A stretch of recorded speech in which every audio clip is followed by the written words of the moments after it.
a quali ban for this week. There is no driver under probation in this race, but obviously the penalty points are counting and they are cumulative and they keep counting.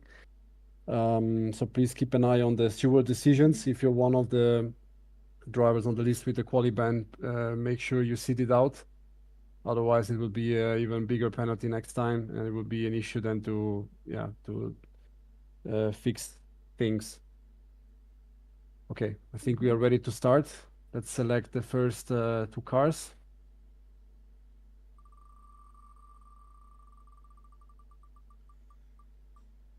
Right. So first of the cars that will go into the final draw for this evening is the GT4s.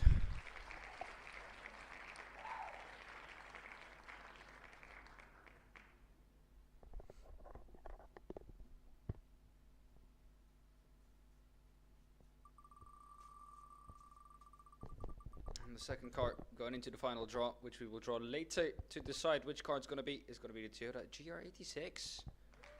Always those two, it's crazy. Yeah, Toyota's a very present car here, the GR86 especially.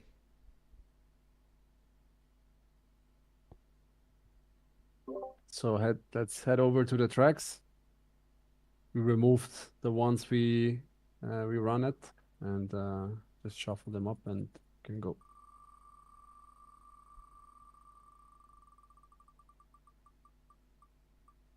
Alright, so first track will be Zolder. That's an exciting one.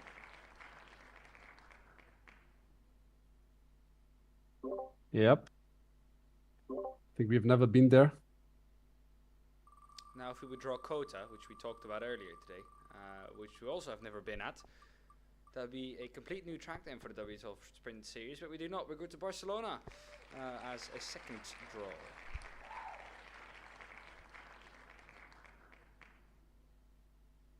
Actually figured out that this function is there, so it makes my life a lot easier.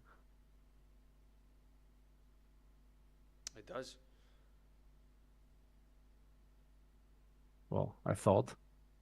I cannot copy into that. So I need to go back here. Delete them all. Okay. There you go. Figuring things out on the fly, ladies and gentlemen.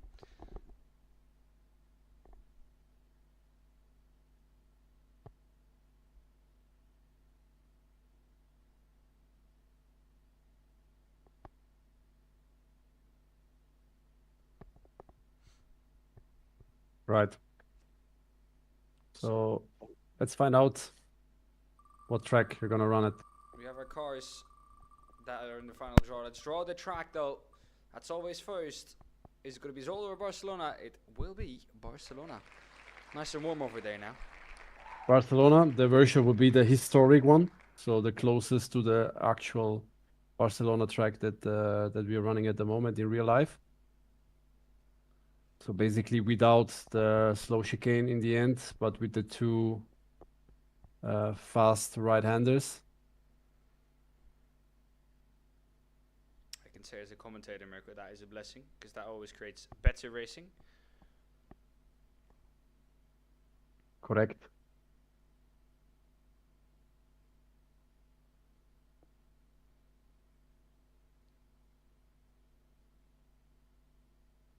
Right, let's see what car we will have the pleasure to drive in Servo 1 in Barcelona tonight. So, here we go. Here we are checking now. We are checking. We are indeed checking. It will be GT4 at Barcelona. repair.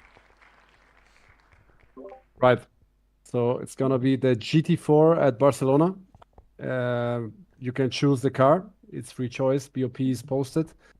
Enjoy it, have fun, and see you guys after the first race back here in the draw to select the second one.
een stuk duidelijker.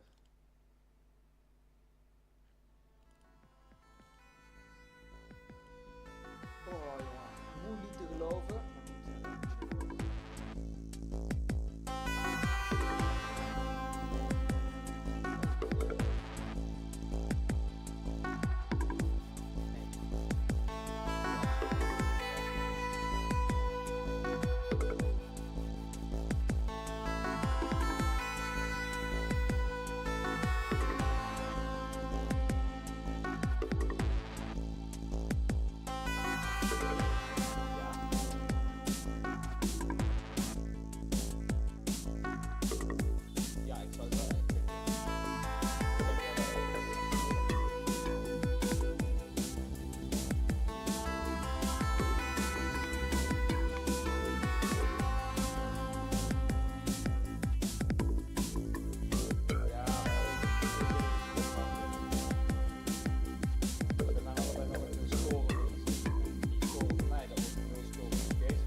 Good morning, good afternoon, and good evening from wherever you may be in the world, and welcome back to the second to last week of the W12 Sprint Series. As you can see, we've landed at Barcelona.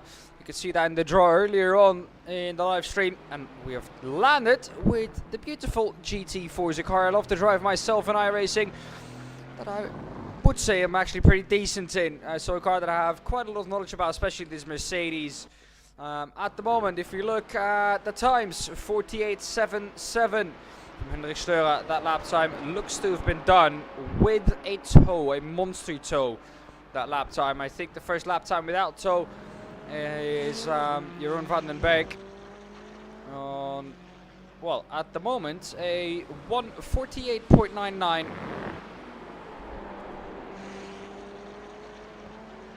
So we have about 40 seconds left in practice before we, of course, go into our ever nail-biting one-lap shootout of qualifying. That one lap, that's crucial for the points you can pick up in the feature races. Here's Mirko Bortolotti, leader in the championship.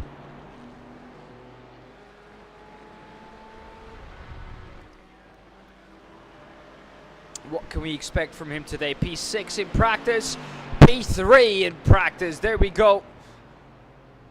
He always leaves it till the end. That's what he does.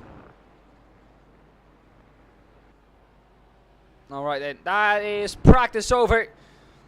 Let's head on into qualifying.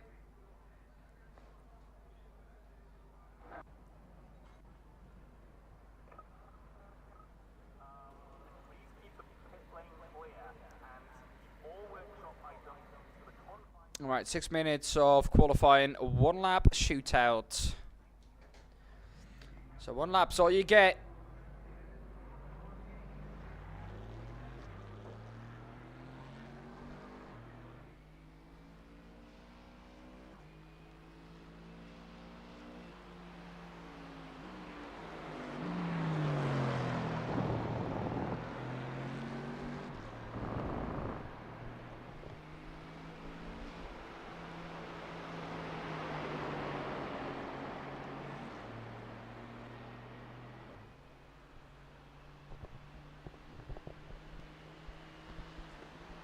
Right, in this warm-up lap, of course, it's crucial to get your tires up to temp in a proper way.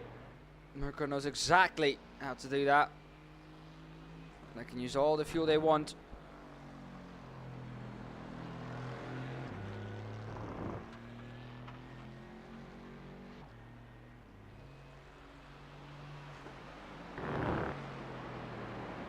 This Mercedes, very awesome sounding. Went into their team Discord for GazX, where we always catch up just before an event, and I was pleasantly surprised that for the people who are familiar with Discord, there were a couple of sounds on the soundboard. You were able to hear some of them during the draw for server number 1.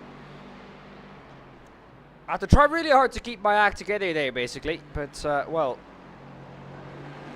I'm on their soundboard as well, which you don't see all day.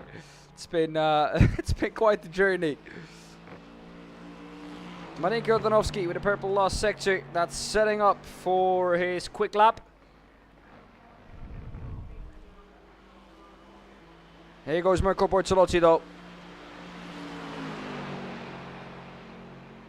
Jeroen van den Berg in the McLaren is quick as well. Of course, if you off track, well, that's your lap done. You can put your car into the pit, so that's always, of course, the tricky part with this one lap shootout. If you do get your lap invalidated, there's no way back from it. The only upside from that, I would say, is that maybe other drivers are more likely to invalidate their one lap as well.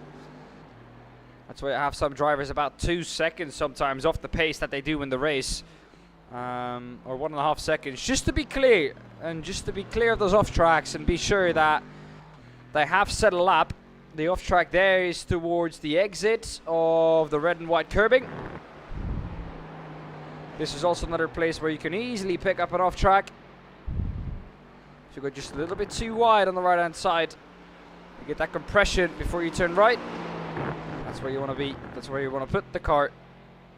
The right hander also on exit. Very easy to get an off track, and that is exactly what Mirko has done. And well, as you can see, not happy with that at all. He was on a flyer, purple middle sector.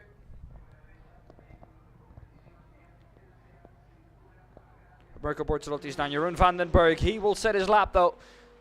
He has taken the purple middle sector from Mirko Bortolotti. Jeroen van den Berg in the only McLaren in the field. Can he surprise? Can he do what people thought was impossible in the McLaren? The answer is, for the moment, he can. 49.03. That's close enough to the lap he set earlier on in practice. Taking full risk in that lap. Ivan Ferrari jumps up to P2. 4/10 though behind Jeroen van den Berg. Niels Langeveld in the Aston Martin. One of two Aston Martins in this session. He finds himself in P5. Dave Hioma, the back of the field.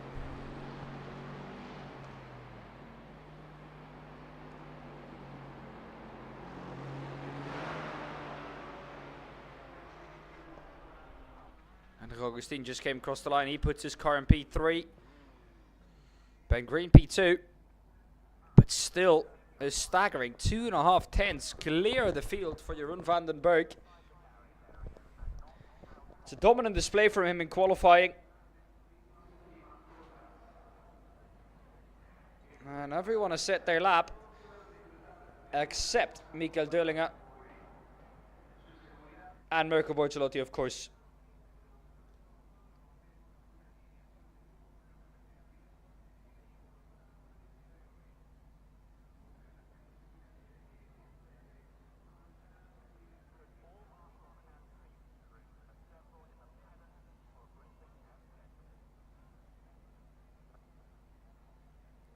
Right then, we have our grid set for both races. No one's out there. No one's out there improving. No one's out there allowed to set another timed lap.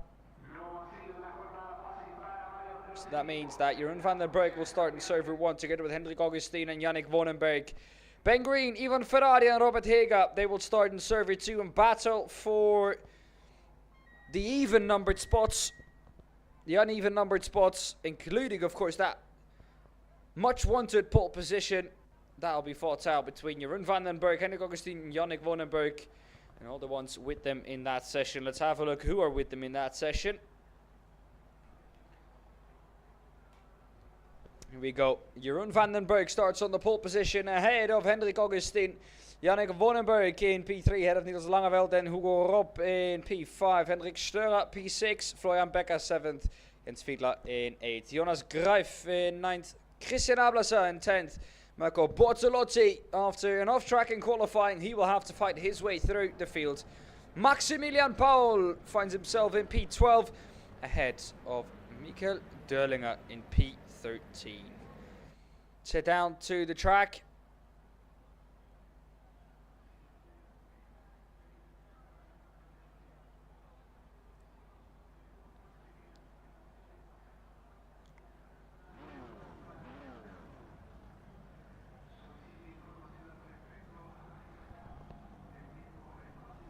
Waiting for two drivers at the moment who go up. Swedish driver. And Mirko Bortolotti. Mirko has now joined Hugo up the last one. Here we go. We have a full grid. The gridding process has been finished. The 5 red lights are on the gantry. Green flag, green flag. And they're out and underway for our first racing at Barcelona, Catalonia. A bad start for Jeroen van den Berg, even worse behind that for Niels Langeveld. And Yannick Vonenberg as well. Hendrik Augustine finds himself in P1 with quite the margin going down on the turn 1. Defending is Jeroen van den Berg from Niels Langeveld. Pushes him to the outside. Florian Becker on the inside now on Yannick Vonenberg. This is where collisions usually happen. This time though, they managed to keep it clean. All 13 drivers through turn 1 cleanly. Niels Langeveld, P3 ahead of Yannick Wannenberg now. These two still going at it. The 74 of Florian Becker and Yannick Wannenberg. And they're still not done. Oh, that inside late block. He's going to have to make his way around the outside, the long way around. That's not going to work. Neither is that. And that's Niels Langeveld spinning Yannick Wannenberg around. That looked a bit silly, but we'll have a look back at that later. Is there contact between the teammates? Well, Mirko Bortolotti is dropped back down the order. Hugo Rupp in the Porsche is also dropped down the order in the number 21, the Swede. Once again, luck not on his side.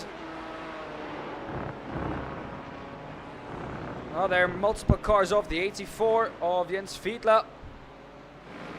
Yannick Wannenberg, of course, now overtakes him as well. Mirko Bortolotti. Not a bad start for him. However, though, could have been better. P9 out for him. A little bit of a mistake into turn 6. That's what did him. And Augustin at the front of the field, still closely followed by Jeroen van den Berg, trying to make a move for the lead. Remember, this is the battle for the pole position. And boy, do both drivers want that. 4 minutes on the clock. The outside for Jeroen van den Berg. He has to make something work. Of course, took that pole position by 2.5 tenths of a second. And is now back up to where he belongs. Jeroen van den Berg up into P1 and up into the provisional pole position. Niels Langeveld, the other Dutchman, in the background, trying to get through on Henrik Augustin, trying to fiercely fight that McLaren number 23 of Jeroen van den Berg. Here's Hendrik Steurer.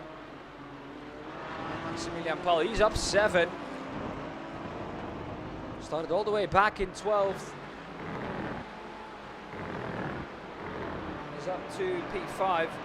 Not a bad opening lap for him.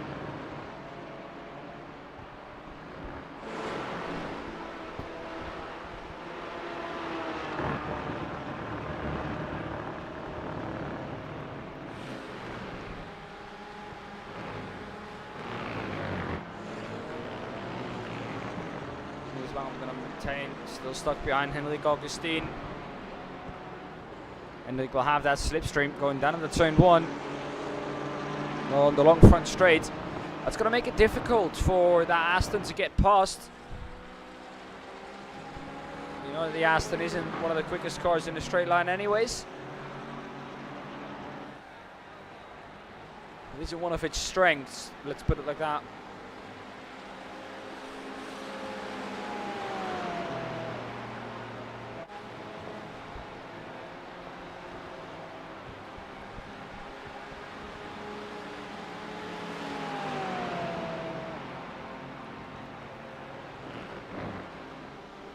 Turn 1, Hugo Rupp. Then Mirko Bortolotti, feeling like he has some kind of damage. Because that car looks painfully slow. And you know, Mirko's usual pace. That's not what he's able to show right now.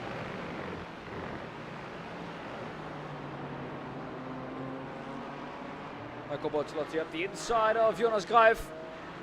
And is he going to give him that position? The answer to that is no, but Mirko makes sure he gets that position down the inside. Gets the move done. Now that's the time for Hugo Rupp to make the move as well. Up the inside of turn 5 and 6. He makes that move stick successfully.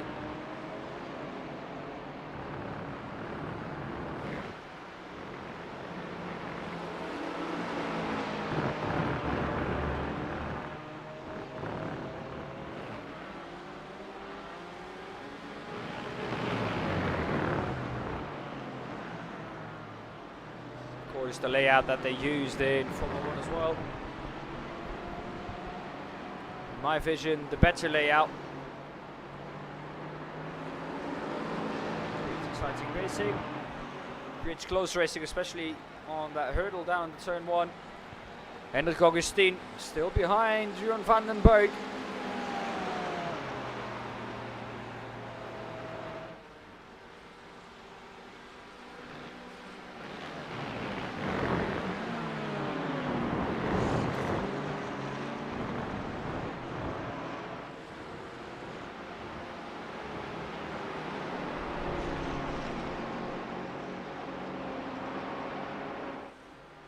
Langeveld in the number 10.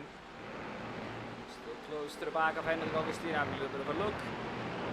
That's way too far back to try and make anything happen. Hendrik Augustin, however, though, is now at the inside of Jeroen van den Berg. Jeroen covers the inside coming down to turn 5. Is that done successfully? The exit, however, though, will be for the Porsche. Luckily for Jeroen van den Berg, the next corner is really a corner where he can outbrake someone. This is one of their prime overtaking opportunities.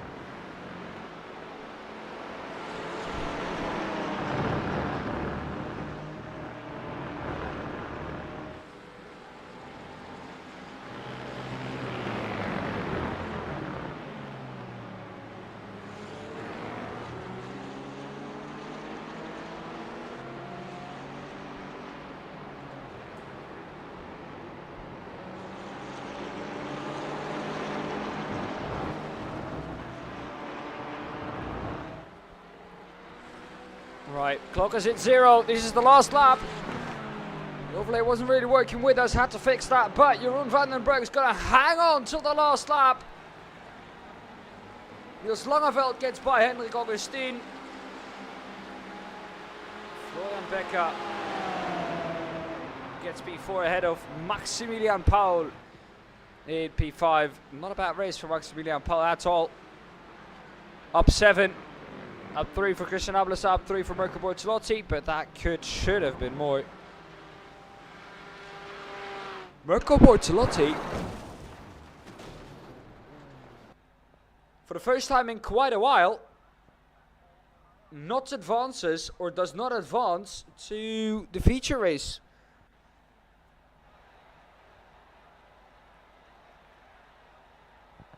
So that means that he's going to have try something different in that consolation race to try and get P11. Well, here's the grid then for Heat 2. Ben Green ahead of Ivan Ferrari, Robert Higa in 3rd, Mario Suk 4th, Winston Enkel 5th. 6th for Walter Lux, Mariko Odanovsky 7th, Chris Maya 8th, Stefano Pellegrino 9th, Davy Oma in P10, Hugo Zasse 11th, Torsten Gross in P12, Philippe Hugrin in P13 without a lap. All those last 3 drivers without a lap.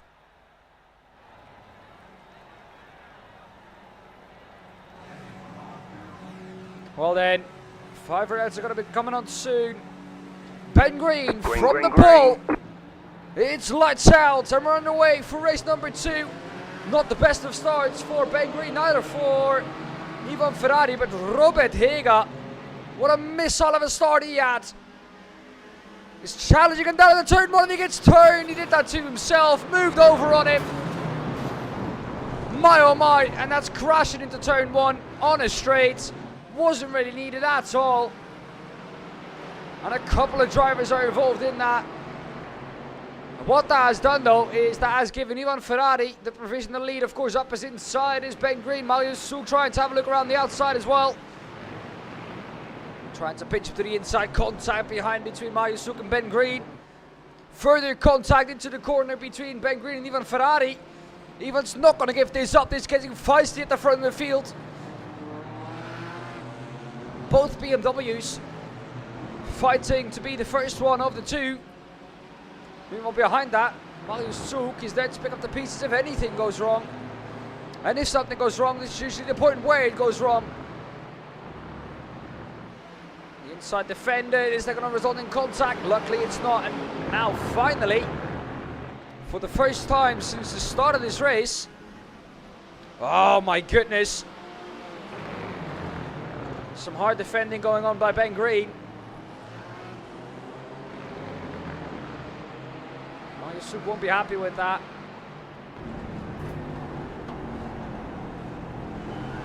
Here we Golan's right on board with Marius Zug. You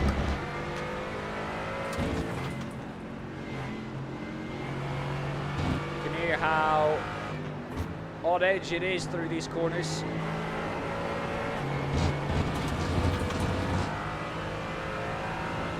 Break that draft as Ivan Ferrari moves to the right hand side. He can move once, he can move twice back to the racing line. He can move two moves, that's it. You have to stay there. He moves back now. Ben Green still covering the inside to Marius Zug. That's going to give Marius Zug the exit. However, though, Ben Green perfectly parks him there. This is different to his events. Over the limit for Ben or for Marius Zug. So he loses about a tenth or two. We also can't forget is the fact that Hugo Zasse is behind this.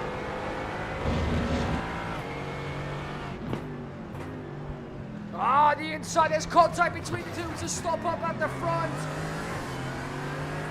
Ben Green keeps the lead, but Ivan Ferrari has lost it. And that was through no fault of his own. There's some interesting racing going on at the front of the field here in the second heat race. We're getting, of course, towards the end of the season, so every position you gain is valuable. It's a point. It's extra points for the championship. Championship comes into play here. A big dive down the inside of Ivan Ferrari. Can't make it stick. Shouldn't make it stick. That was a block passing off. If you would have managed to pull that one off. Further contact with him and Hugo Zasse. Hugo Zasse really is a passenger in this. Contact once again. Now he decides, Ivan Ferrari, to let him go. But what a dive that was. Completely missing his braking zone, it looked like, Ivan Ferrari. Well, if you're racing, especially this close, missing your braking point, well, it proved critical. As we saw there, good awareness from Marius Zug and Hugo Zasse. To see that coming from about a mile off. Out of the way when it did come. Ben Green is broken away from these three now. Inside defended by Hugo Zasse, trying the long way around for Ferrari. That ain't gonna work, my friend. Not on Hugo Zasse. He knows full well how to defend such positions.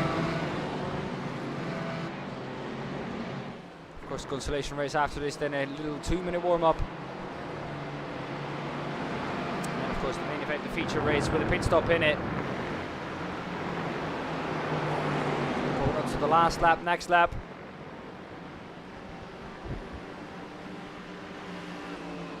Won't be by much.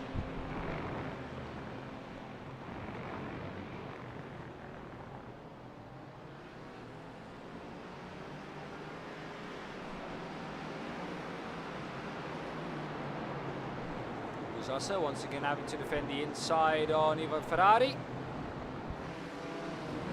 Once again not managing to make his way through. Torsten Gross, the other BMW.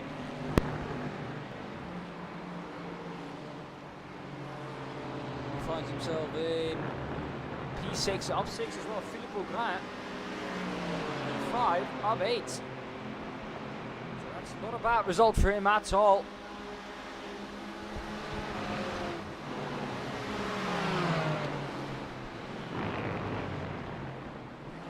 Gaining on them as well. Philippe Augrin, knowing where he started from, less than ideal, I would say.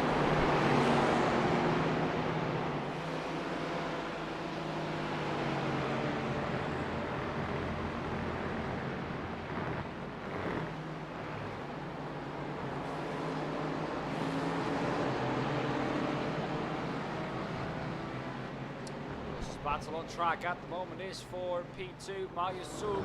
Oh, contact again! My, oh my. Well, I have a feeling we might see some sad and some mad faces at the end of this one.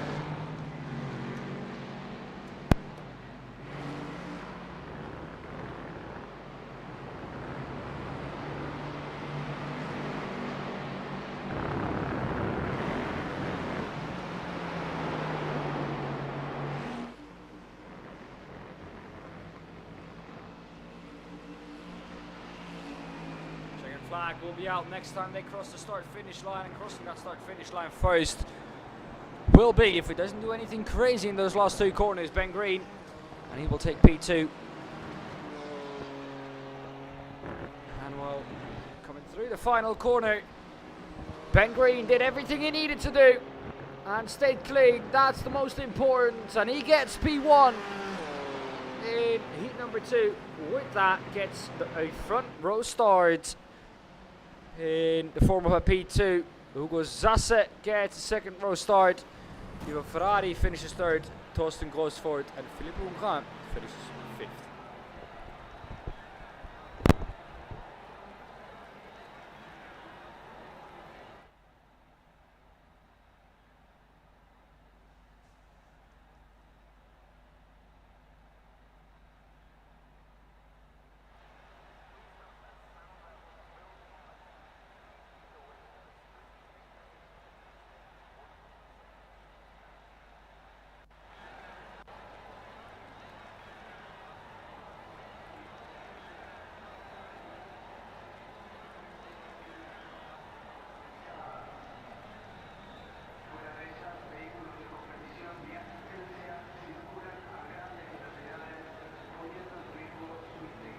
Right then, let's have a quick little look at the grid for the consolation race. If it wants to cooperate, that is.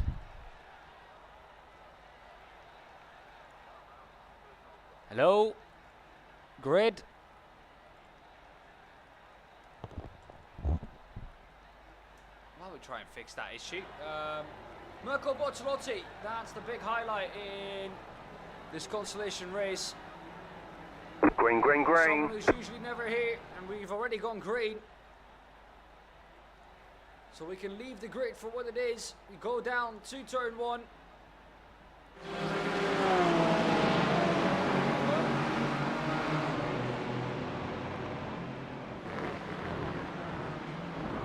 That's not a success. In the background, there's crashes going on. Rob is involved in them.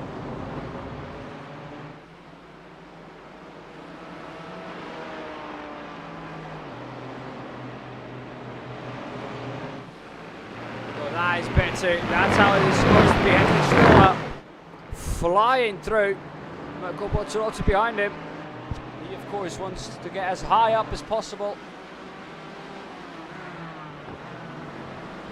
for that feature race.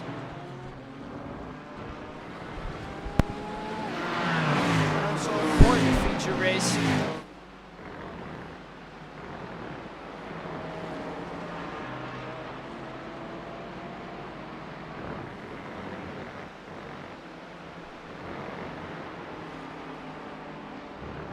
Mirko Bortolotti.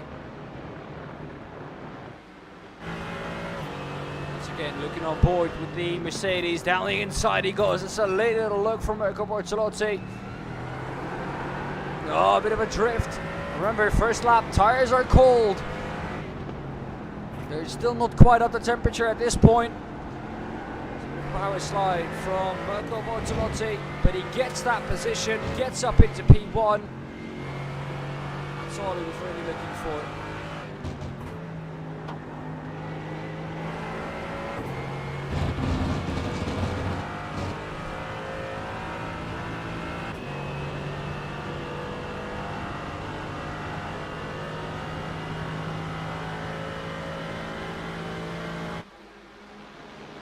Turn 1 still behind Mirko Bortolotti.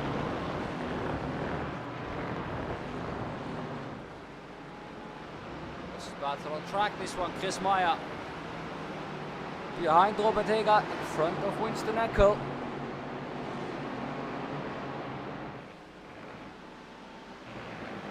There's no friendship between manufacturers. It's everyone for themselves. So it's not that Merc will help a Merc. It's everyone for themselves. Everyone picks up their own points here.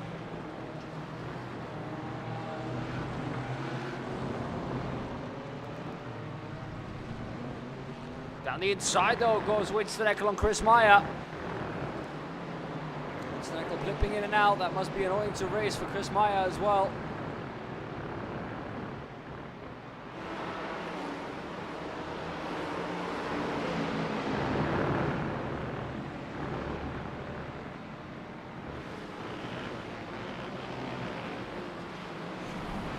Oh, he is not content with that. Christian Ablasa.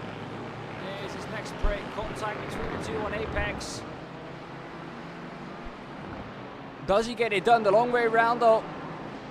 That's the quest that he has in hand, and he's not going to be able to make it stick. They're still side by side, going into the last corners, and this is, contact between the two.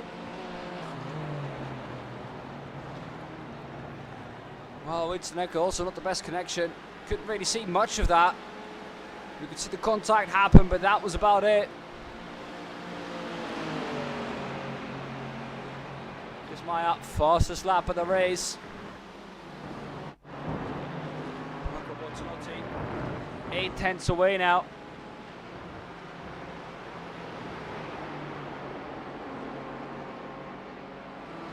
These two are running away with it at the front of the field.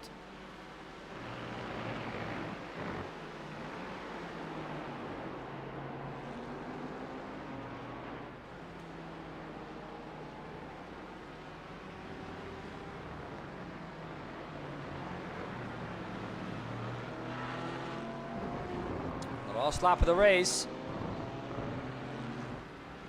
Who will get it done? Is it Marco Bortolotti or Henrik Steurer? That's the question. Who will start P11?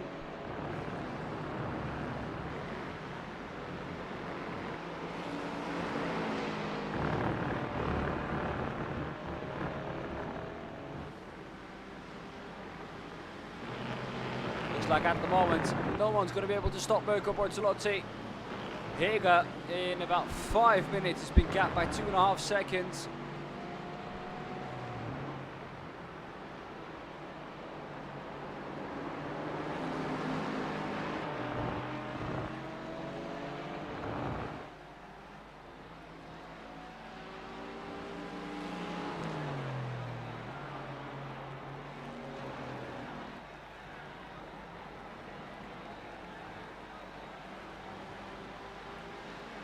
Right. That was it. That was it already. There's the checkered flag. The overlay really not helping us here. I was going to say, I thought it was checkered flag this time. Clock had hit 0, but I trusted the overlay that there was one more lap in it. But there wasn't. Marco Bortolotti wins ahead of Henrik Steurer. Rob in P8. That's not a great result for him, let's put it like that, after being almost annihilated in the heat race. Once again, feature or the consolation race, not really his race. Right, a little bit of a warm-up now, and then we'll go into the main event, which will be the feature race.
Alright then, here we go. Let's have a look at the grid for the feature race, and let's be quick because we have quite a couple to go through. Starting on the front row, virtue of a great heat race by both drivers winning their respective heats, is Jeroen van den Berg on the pole and Ben Green in second, Niels Langeveld in third, Hugo Zasse fourth, Henrik Augustin fifth, Ivo Ferrari sixth, Florian Becker seventh, Torsten Gross 8th, Maximilian Paul 9th, Philippe Grant 10th, Marco Bortolotti finishes 11th, Henrik Steurer finishes in P12. P13 for Robert Hega, Mario Stuk 14th, Marinko Jordanovski in 15th, Stefano Pellegrino 16th, Hugo Rob 17th, Christian Ablesa 18th, Jonas Grijf 19th, Winston Enkel 20th, Jens Fiedler 21st, Yannick Wonderbeck 22nd, Mikael Dullinger 23rd, Green flag, green Dave flag. Jurma P24. That's the grid. Let's head down to turn 1 together with Jeroen van den Berg. The green flag has waved. And he's got a jumper off his start. Ben Green in second, defending the inside on Henrik Augustin. Henrik Augustin who's had his stormer off his start, up 2 already. Let's hope everyone's going to get through that turn 1 cleanly. Looks like they have done.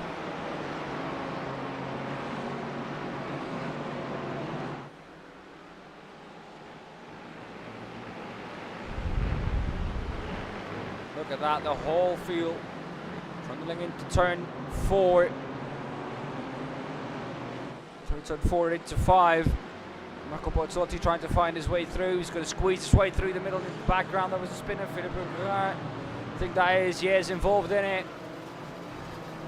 Review him up. Oh my goodness, there is more chaos going on. Walter Lux, everyone's gone off turn 6. Exit turn 5. Entry turn 6. That's given these three, I should say, a bit of a gap now. They'll need that gap because Marco Bortolotti is on a charge. P7 at the moment, up 4. He's the one that everyone, of course, will look at. 5-time champion in the series.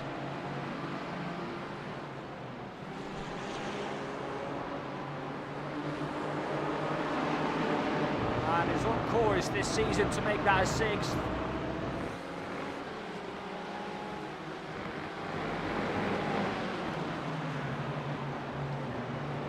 Is that Becker going into pit lane already? Yes, it is. Florian Becker going into pit lane. That gives Marco Bortolotti another position. As I look to the inside of Maximilian Paul. That won't quite work. Better exit though from Marco Bortolotti. That's all he needed. Better run through the corner. However, though, difficult thing for him is you can't overtake here. Open up the inside for Robert Hega. And you don't have to invite Robert Hega twice to try and make a move there. Marco Bortolotti once again having a look up the inside of Maximilian Paul. If not to just defend from Robert Hega behind him.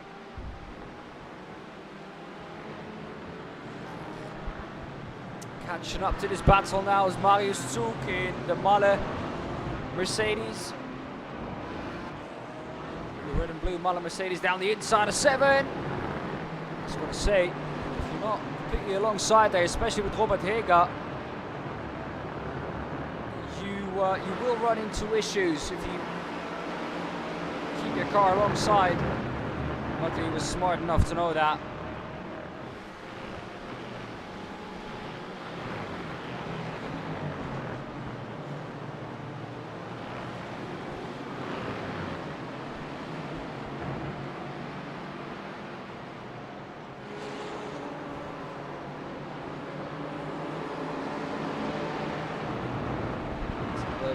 Further back in the field, Henrik Steurer on the back of Hugo Rob. Hugo Rob has just gotten through as well.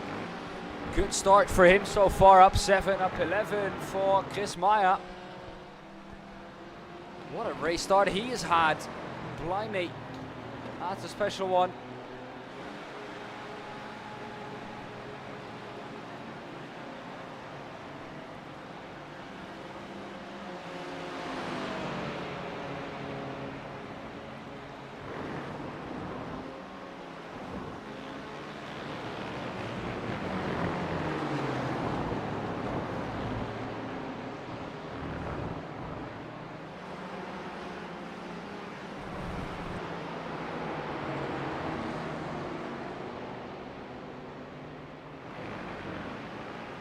Vandenberg running away with that at the front. Almost a second of a gap.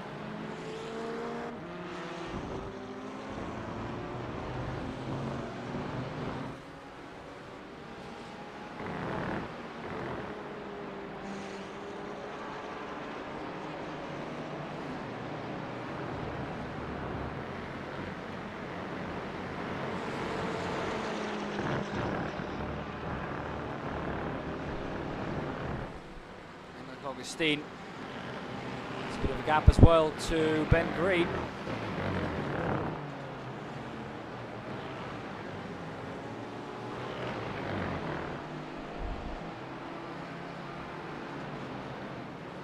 There's Langeveld in fourth, trying to make his way through. Still down one though from his starting position.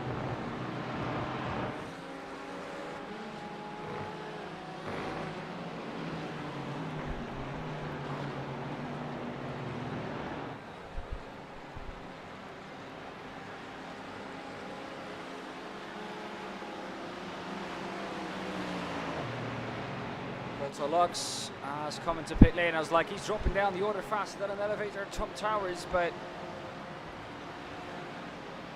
well, Walter Lux into pit lane. That's the reason why. Hendrik Störer, same for him. He's in already. In already and eager to get going, as you can hear.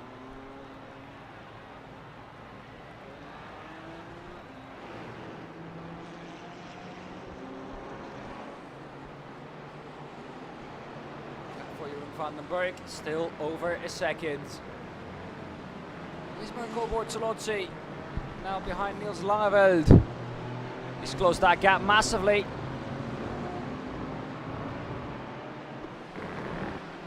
Of course, made his own evening a lot more difficult with the fact that, well, the off-track is qualifying and they didn't have the best heat races either. Really recover from it anymore, and ever since has been trying to recover from it.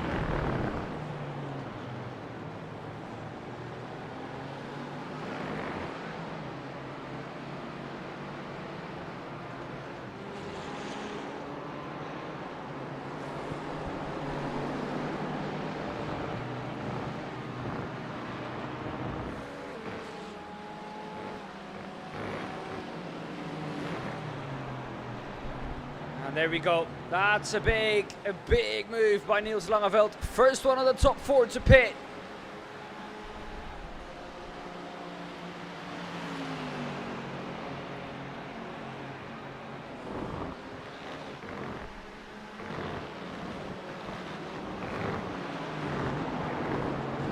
Multiple drivers are into the pits now. Marek Jordanowski, Christian Ablasau, Hugo Zasse. More drivers that pitted from inside the top 10.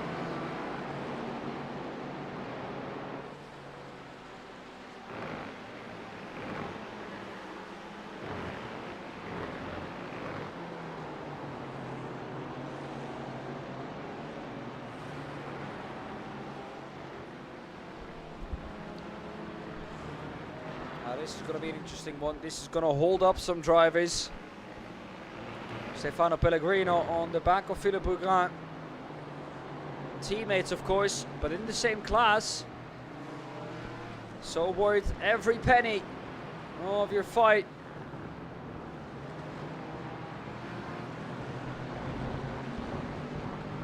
Mirko Bortolozzi, though, has caught up that 4-second gap already to Ben Green. That gap's down to about 0.6 of a second. That 92's flying.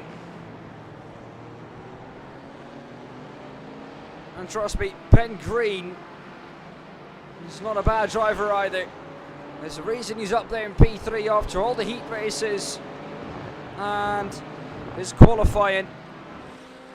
Jeroen Vandenberg, though, if he keeps up the pace he has at the moment and he pits, that's important because Hendrik Augustine can go a lap further. That's usually what those Porsches are able to do, but it's not only Porsches, it's the BMW of Ben Green who can do exactly the same. Hugo Rupp, the Swedish driver, he moves on as well. 3 drivers can stay out, the rest all has to pit. Will that be vital for the time spent in pit box and in pit lane?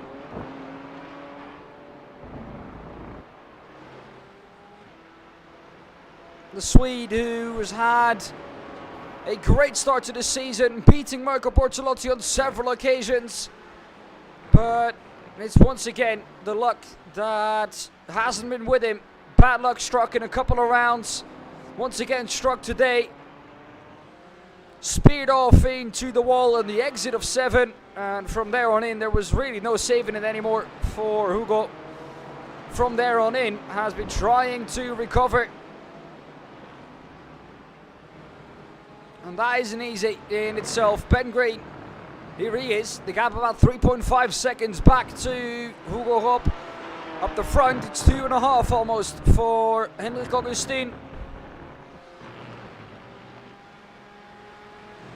Marco Bortolotti has come back behind Marius Suk. Look at this battle though. Marius Suk trying to make his way around the outside of Henrik Störer. We've seen multiple occasions where Marius Suk has had contact, and once again that's going to happen. This time in Marco Bortolotti, however, though, doesn't result in a crash, luckily for either of the drivers. Robert Hega, because of this, is trying to run away with it. If you look at Jeroen van den Berg, though, there is really no one who can stop him. Niels Langeveld is the closest challenger to him. The Dutchman, it's a Dutch 1-2 at the moment. We've seen this more than enough in Formula 1. People can dream the Dutch national anthem now.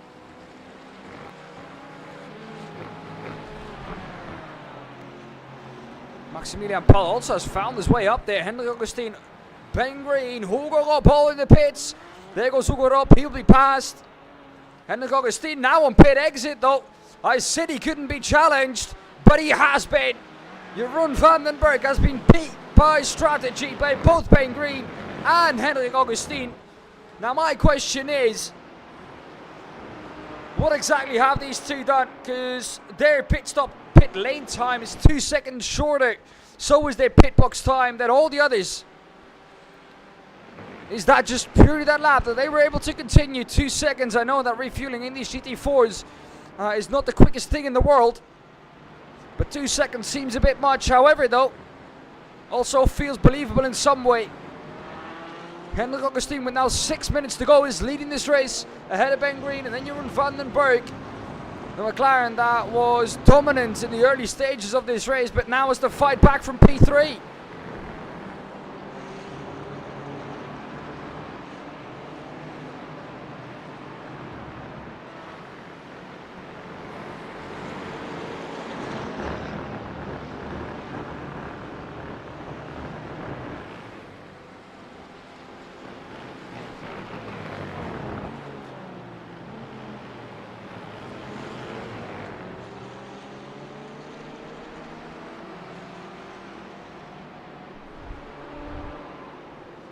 Well then, Henrik Augustin at the front of the field can now do all the fuel saving that he needs. Maybe that was his strategy.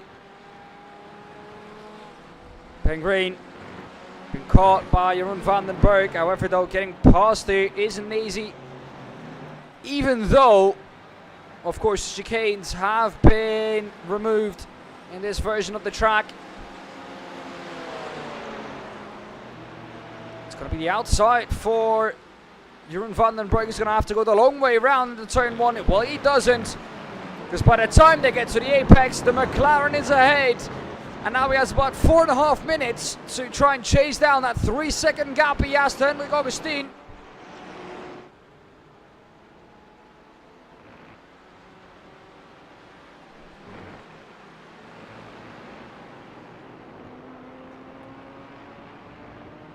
Is he going to be able to do so though? Mirko Bortolotti down in P8, still behind Marius Zug.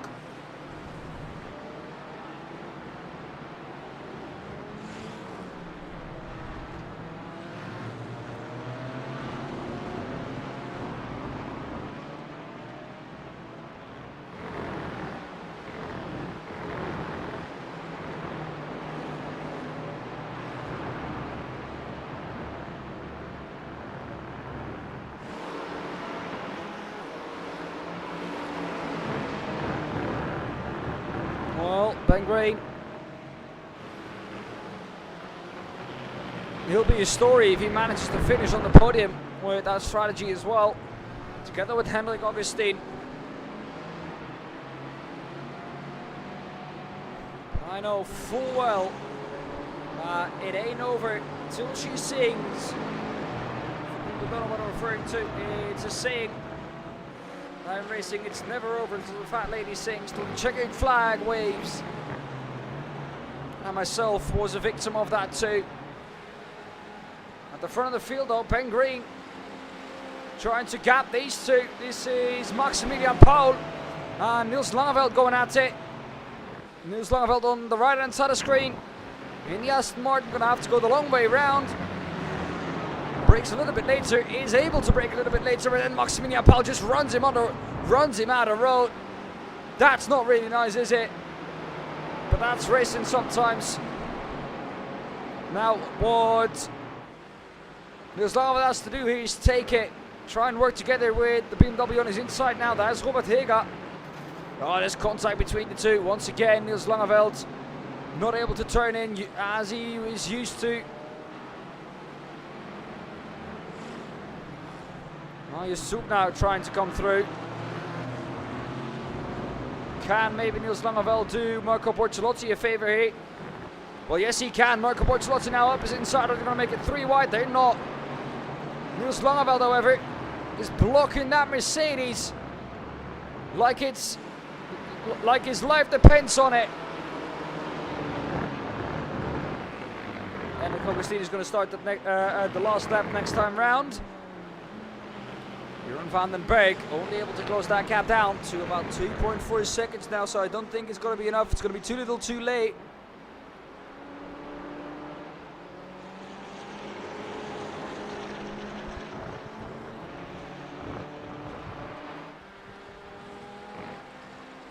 Maximilian Paul, P4, has gotten away now from Robert Hega and Niels Langeveld. Struck back behind him. Marco Bortolotti still not able to get past Marius Souk. He's going to make it 3 wide. No, he can't. He's pushing Marius Souk forwards. Oh, almost contact between the two on the straight. Marco Bortolotti, they're going to go 3 wide into turn 1. Henrik Strela says, I'll have none of that. Marco Bortolotti finally knows ahead. But once again, Marius Souk fights back. This time, though, inside for Marco Bortolotti. And this time, will he be able to get him? Marius Souk keeps his car on the outside. He's not giving this one up, is he? Once again, next corner is to the right, turn 5.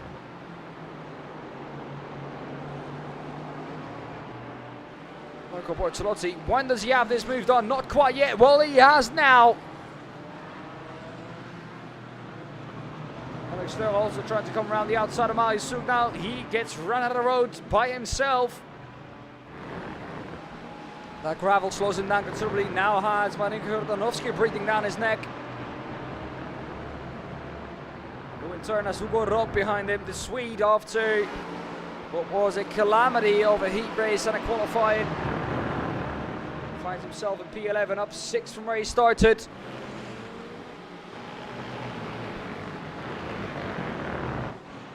Van den Berg got within a second. But is it going to be enough though? I don't think it is, because we're on to the last lap already. There's some traffic up ahead to deal with, but I don't think it's going to matter. Because Henrik Augustin rounds out the final corner. And Henrik Augustin becomes a W12 Sprint Series winner in Season 5. He gets it in Catalonia. Jeroen van den Berg finishes second after what was a majestic comeback. That gap was about 4 seconds. It was 3 seconds with a lap to go.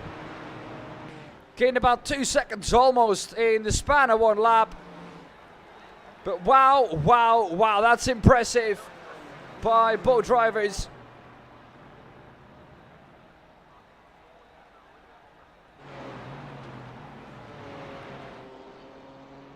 Torsten Groos, the last one to cross the line. Well then. My oh my, what have we seen? A race that had everything. Drama, strategy, a fight till the end. Marco Bortolotti down in P7.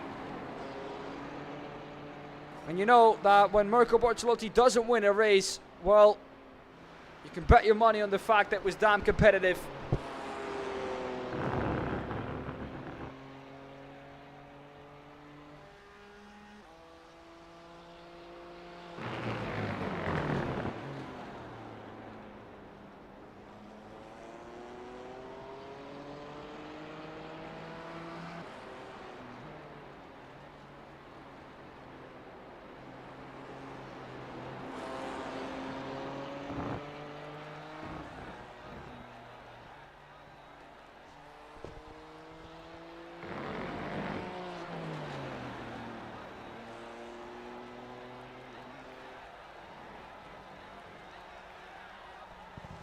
Well, that's it then. The results are in.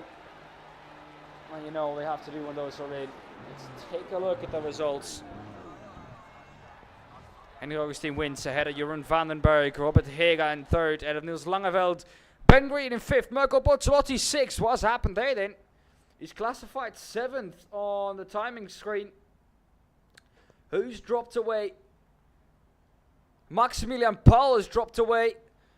Was there maybe an off tracks or an incident point limit that he had reached? Got a penalty for it. Marius Soek 7th, Hendrik Steurer 8th, Marijn Kjordorowski 9th, Robert Hega or Hugo Rob in 10th, Jens Fiedler 11th, 12, Walter Lux 13th, Chris Maya 14th, Ivan Ferrari, Hugo Zasse in 15th, Christian Abeles 16th, Philip Hugre 17th, Jonas Grijf 18th, Stefano Pellegrino 19th, and Maximilian Paul in P20. Below that, we have in P21 Florian Becker, David Oman P22, Mikael Derlinger 23rd, Torsten Gross P24, Yannick Vonenberg P25, and Winston Eckel finishing last in P26.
Yes, I am.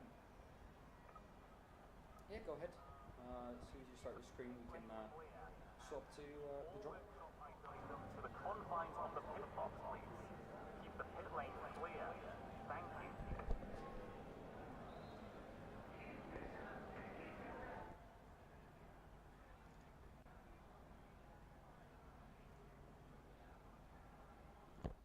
Perfect.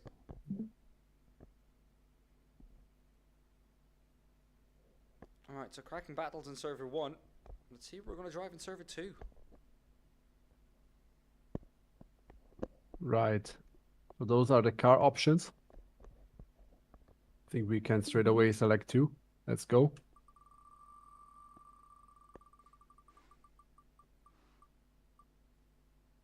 So then, first car going into the final draw will be LMP3.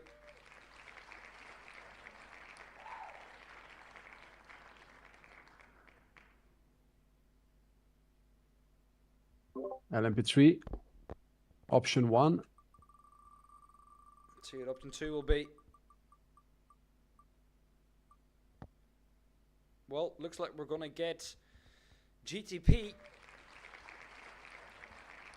So it'll be a sports car anyways. We'll just have to decide which one.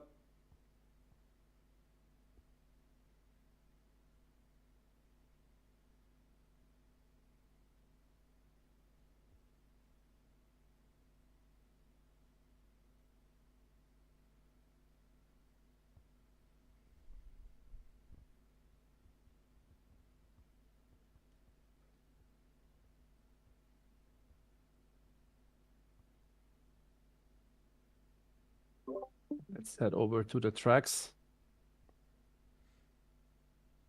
At Barcelona now, so we need to take that off as well. 39 tracks available still. Let's see where we're gonna race now tonight. 39, so enough to choose from. Which one are we gonna get though to go into the final draw? First one will be Phillip Island.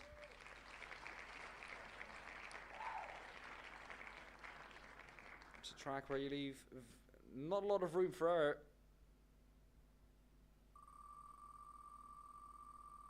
Walls are very close, so is the one below that, Long Beach. And the second one will be Le Mans.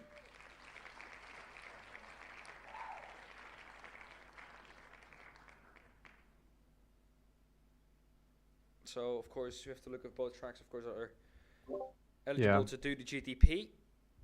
Yeah, exactly. So I'll tell it up front. If Le Mans gets drawn, we will have to try to avoid mistakes we've done in previous weeks with the fuel and so on. So probably we will just take a standard setup, which means that we will change the rule to mandatory tire change. So if Le Mans gets chosen, you don't need to refuel, but everybody needs to do a mandatory tire change, and it's not allowed to do it on the final lap of the race. All right.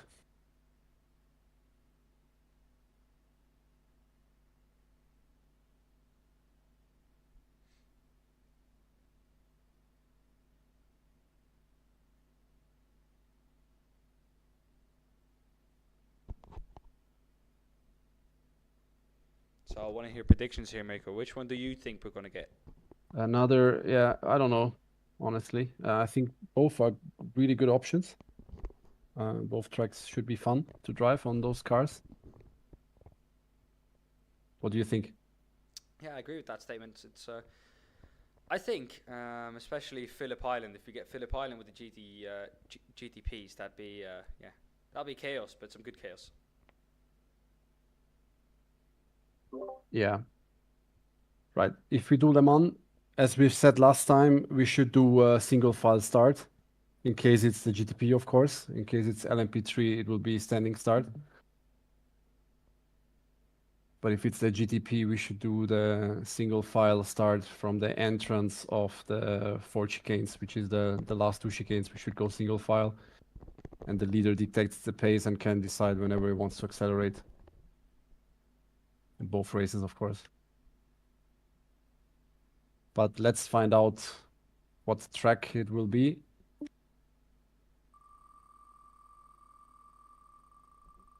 Right, so 2 options, Phillip Island or Le Mans.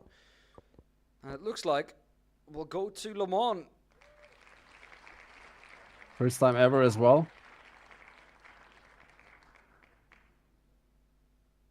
And let's see what kind of prototype it will be. Would it be GTP or LMP3? Of course, both cars suit the track really well. We're going to go for the faster option. The top class this year also the Real Le Mans GTP, of course, then called LMDH. Right. So before you leave, BOP is posted.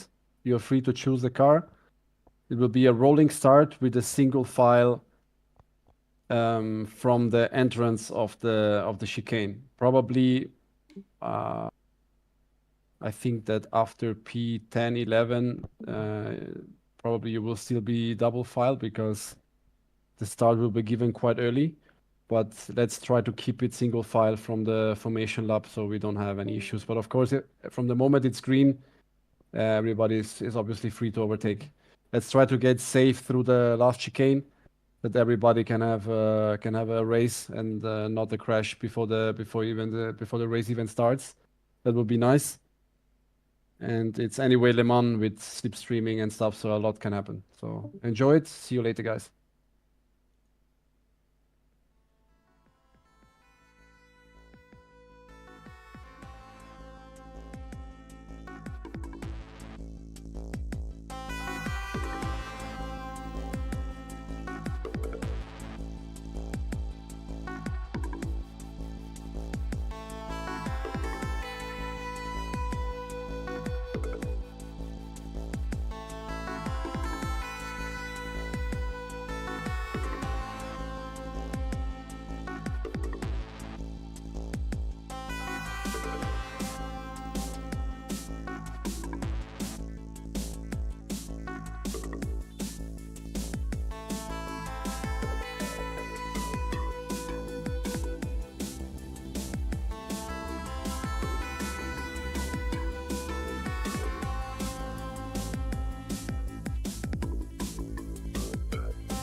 Alright, ladies and gentlemen, as you've seen, we have landed at Le Mans for Server 2 with the GTPs. And this is going to be one heck of a race. I'm looking forward to it. I hope you are too. Well then, 6-minute qualifying session. So we're going to go on board with Maximilian Paul.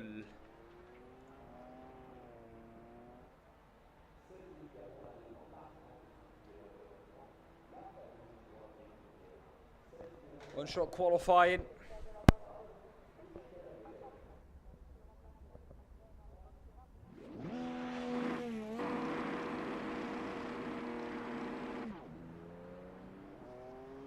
Well, he tried a different car warm-up there. He was probably driving too slow.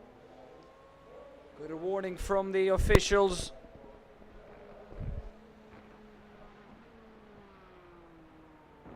Alright, exiting the chicane.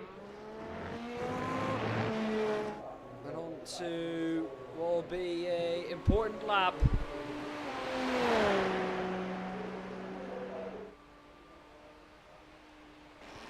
This is what is going to set the tone.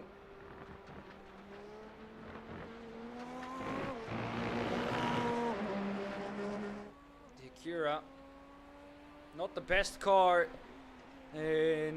on the tracks with the slower corners, but on a track with some high-speed cornering and some high-speed straights, well, the Acura is your best bet.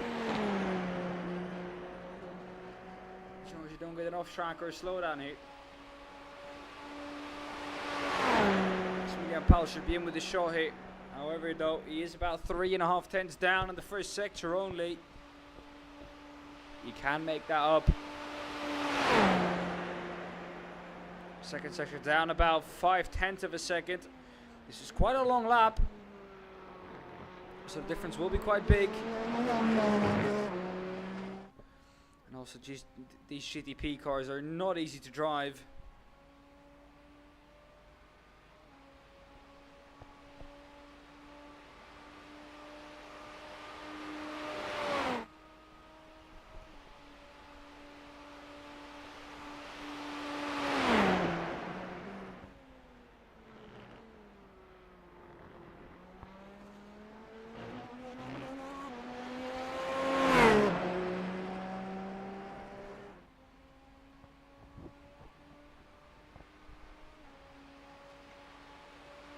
There's really much to say about this part of the track, really. It's chicane after straight after chicane after straight.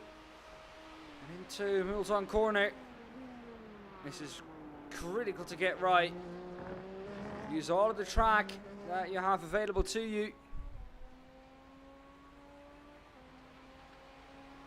Marco Bortolotti finished practice in P1.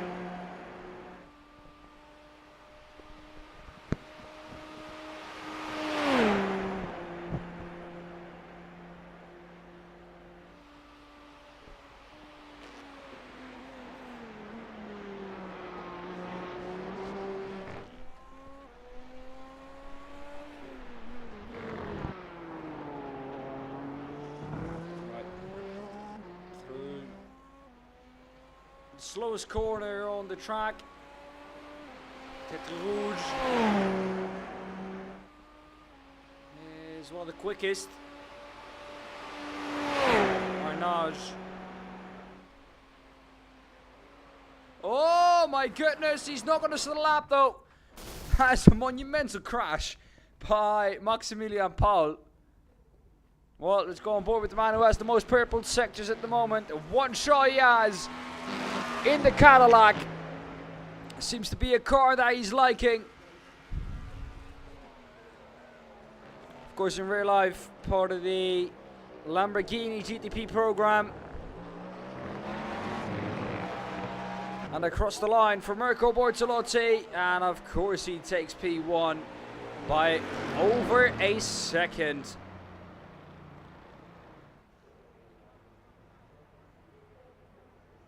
Well done to Mirko Bortolotti. Jeroen van den Berg, of course, in second, but what a lap from Mirko.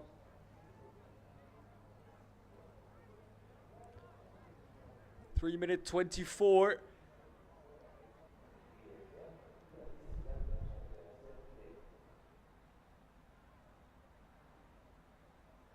Hugo Rob qualifies himself in P2.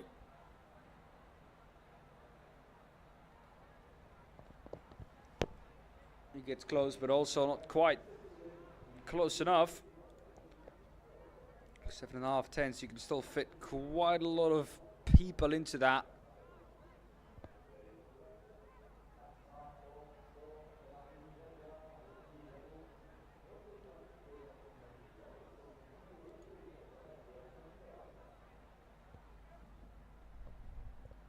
So, should Mirko Bortolotti start from the back?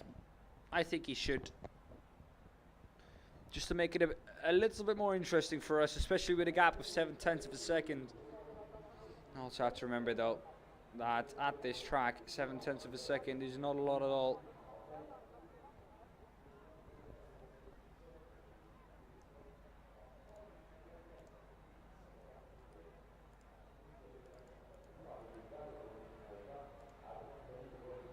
Right, let's have a look then, after qualifying, how the grid is looking.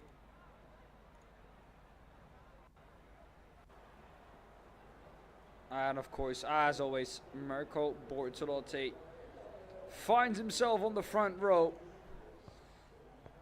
Alongside Hugo Rob sits in all Gazek's front row. Then it's Jeroen van den Berg in P3, Hendrik Augustin in P4, Florian Becker 5th, Marijn Kurdanovski in 6th. Gazek's having 4 of the top 6 spots. Henrik Steur P7, Robert Hega P8, P9 for Niels Langeveld, P10 for Philippe Hugrin, and then Yannick Wannenberg P11, Jens Fiedler P12. P13 for Chris Meyer, then Christian Ablesa 14th, Jonas Grijf in 15th. 16 for Marius Zug, Ivan Ferrari P17, Ben Green P18, Hugo Zassa 19th, Maximilian Paul 20th. 21st is Stefano Pellegrino, Torsten Groos in P22, Michael Dullinger P23, Davy Oma P24. That's then immediately it. So once again, front row, Mirko Bortolotti and Hugo Rob.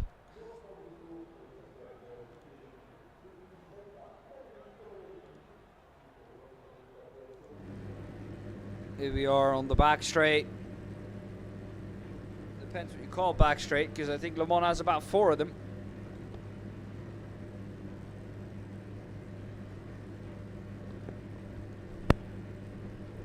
So it really depends on which one you call back straight.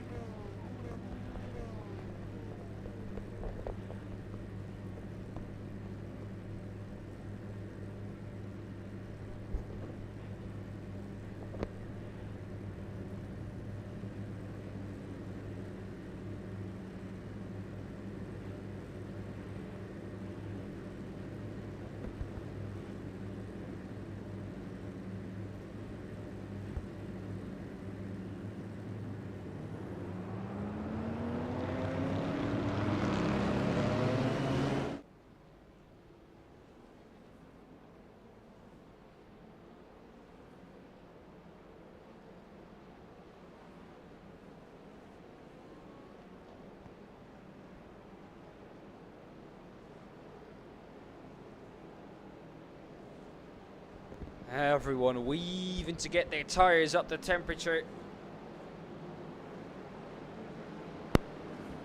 Hugo Rob now in front of Mirko Bortolotti.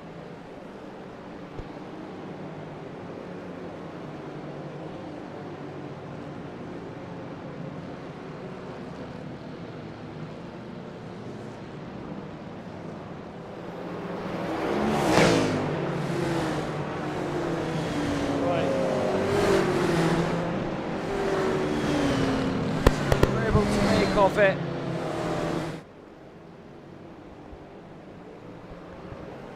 Van den Berg. P3 to what? That's the question. 17 minutes of racing. 18 minutes of racing, excuse me, is what will decide this thriller of a race.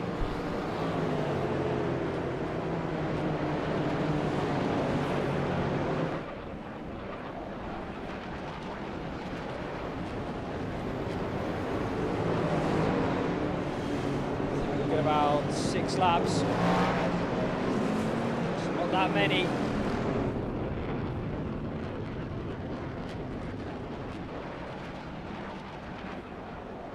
Over go the Fighting Jets with the tricolor. Green flag, green Marco flag. Bortolotti goes to the green flag of a green of a racing at Le Mans. 18 minutes of racing. It's a 24-hour sprint race, this is. Hugo Hop has a look to the inside of Marco Bortolotti. Marco goes deep into the corner. That's very well done, knows exactly what to do with these starts. This is the first time he will start at the Le Mans circuit and definitely will not be the last.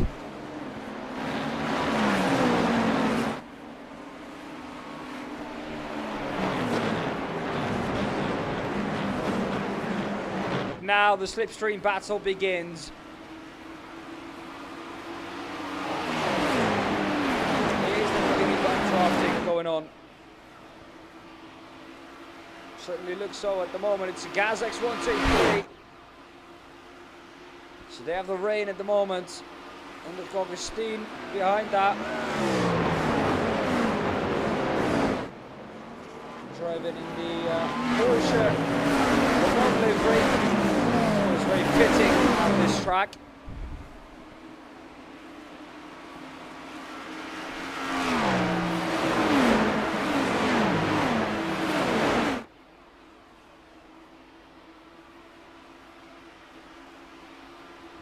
Marco Bortolotti already starting to break away now, 0.8 of a second.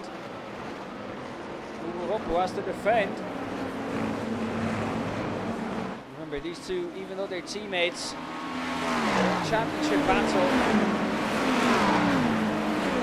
Behind that though, Henrik Augustine trying to make his way through Florian Becker to disturb that Kazakh train at the front of the field. He's going to try and do so into Mulsanne corner.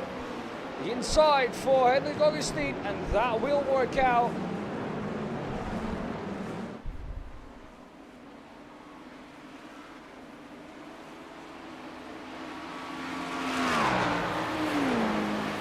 It's important for Hugo Rob that he keeps the slipstream. He might be not fighting back behind him. No, they do not have any slipstream on him.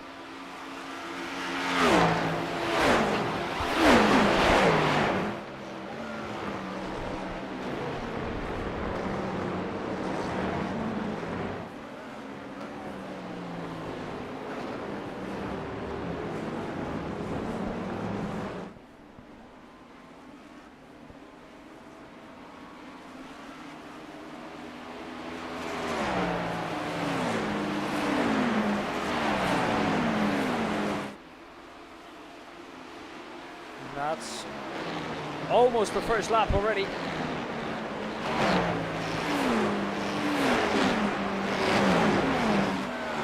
Further back, Henrik Störer on the back of Jordanovski. So many Kazakh drivers up in the top 5. So Kazakhs 1, 2, 3 and 5 at the moment.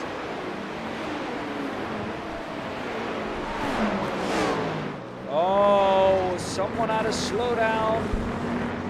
Some people also already pitting. Marco Bortolotti though, a 1.2 second gap to Hugo Rob. That's exactly what he needs.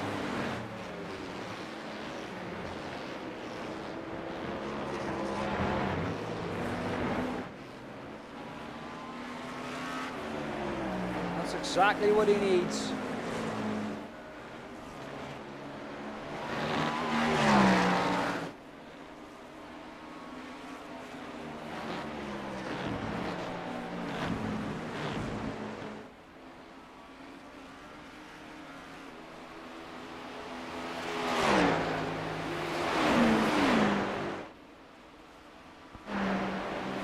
Of course, started was in third, now in seventh. So less than ideal for the Dutchman.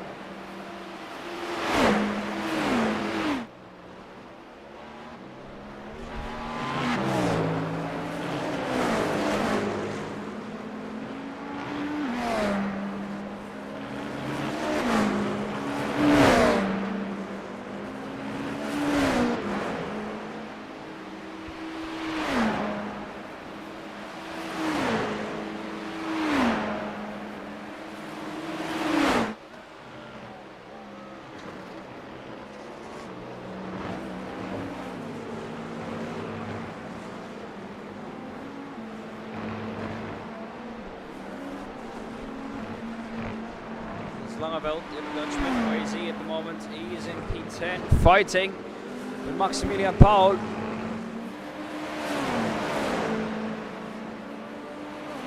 Oh, it's a slow down there though for Niels Langeveld. That brings the fight to Hugo Sassen and Maximilian Paul only.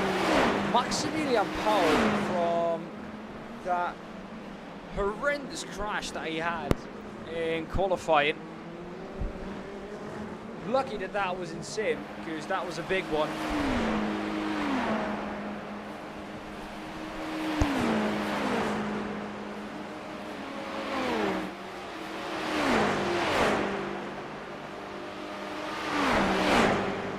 It's quite the crash, let's put it like that.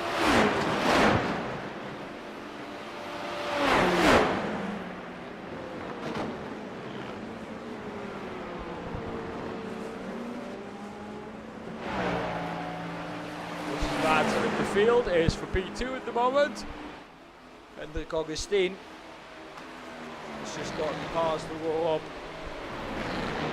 How long is Hugo Rob able to hang on to the back of that Porsche ahead of him?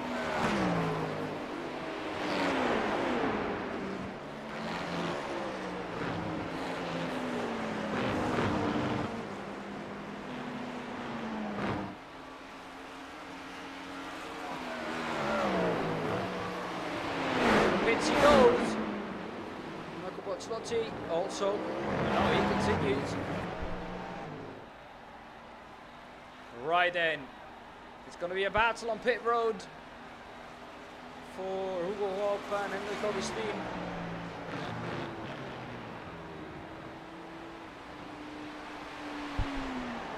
Let's stay with them.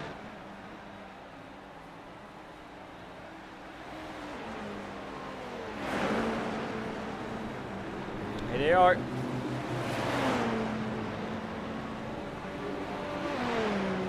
Rob, of course.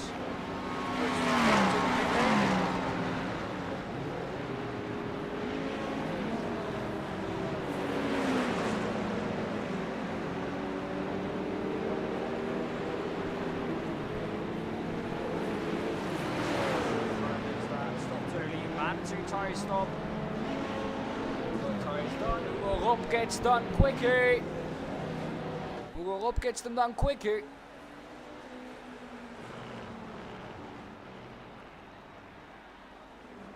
Into turn one they go. Oh, look at the snap from Henrik Augustine.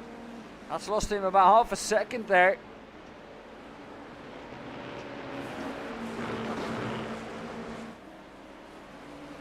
This is the lead of the drivers who have already pitted. No one else ahead of them has pitted.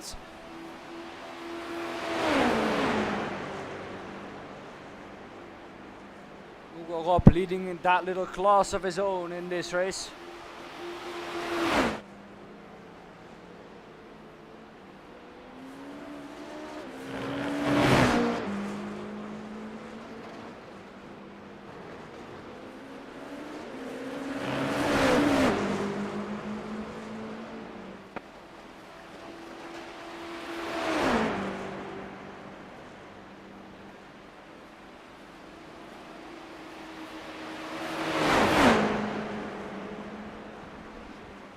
Bortolotti 8 seconds clear the field at the moment. Florian Becker, the first one behind him. purple sector after purple sector. That's all I can see on my timing screen for Mirko Bortolotti. He's lighting it up like a Christmas tree. Rob has been re-overtaken by Hendrik Augustin.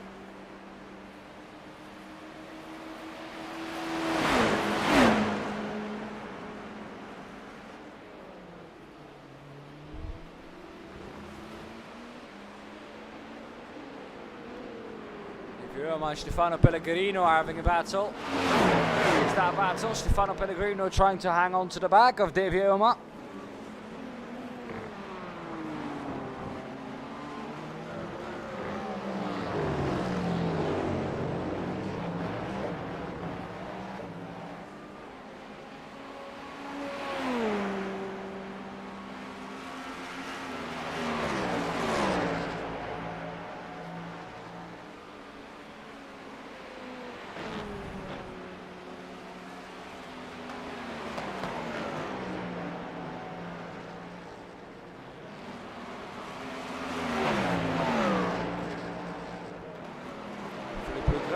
Together with Robert Hega having a battle. That's side by side into the slowest corner of the track or not. Tetere Rouge score on the track on the back of the circuit from this point, furthest point away, I think. This is a battle. Philippe Grin trying to overtake that BMW from Robert Hega. Like that BMW just about has the edge. When is Mirko Bortolotti going to come in? He has to come in next lap. He has to come in next lap. He has to.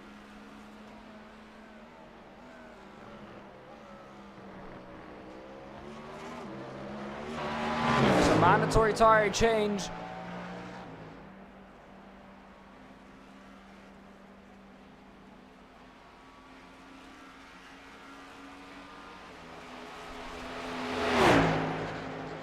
Gap at the front of the field now, almost 9 seconds. Florian Becker not able to keep up with the pace that Mirko Bortolotti is setting at the moment.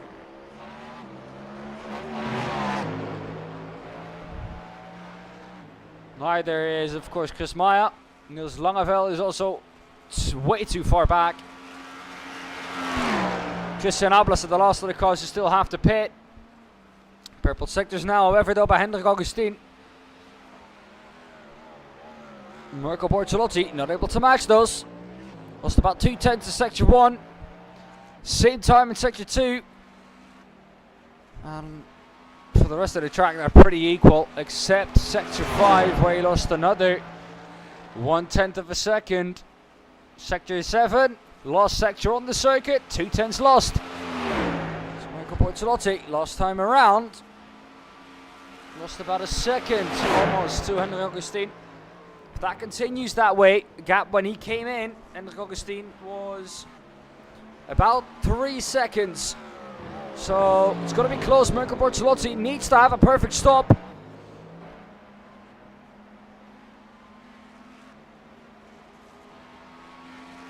It's the only way. Now he's going to stay in P1 because Hendrik Augustin is on a charge.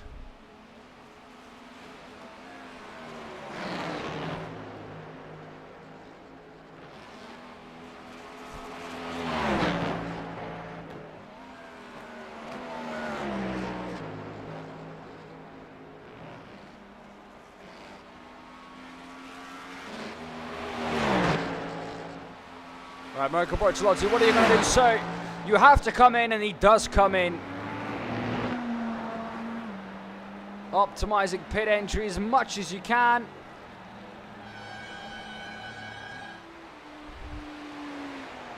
Here we go. Now it's going to be a battle on pit road.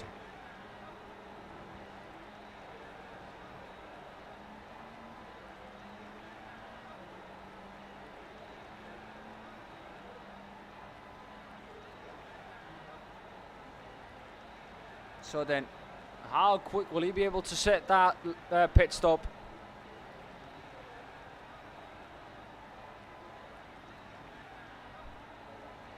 In the background, we can see Florian Becker in as well, also Gazik's team.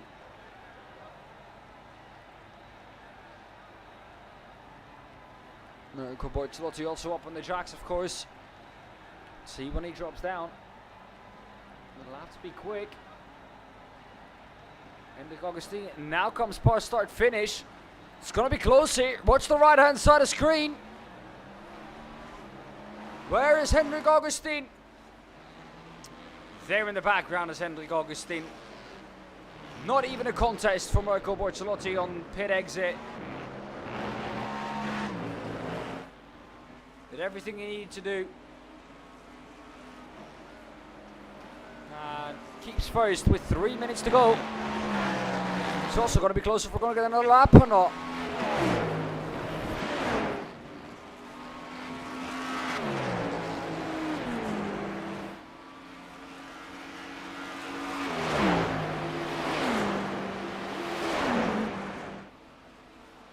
Looks like with the pace that we're currently running, that might well be the case.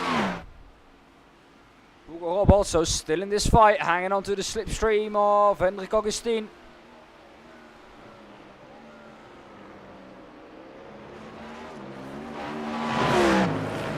A little bit of a mistake there by Mirko Bortolotti, that compromises his exit.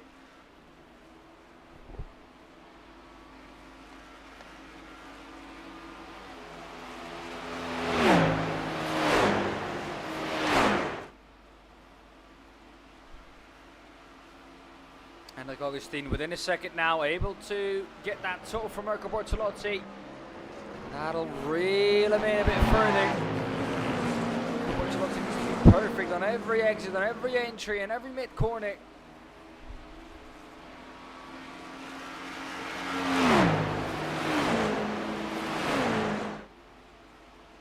Biggest gainer in the field at the moment. I was going to say it's Thorsten Kroos, but Hugo Sass has just matched him by overtaking Jens Fiedler. There is that battle. Jens Fiedler, better exit than Hugo Sass. Battle for P11.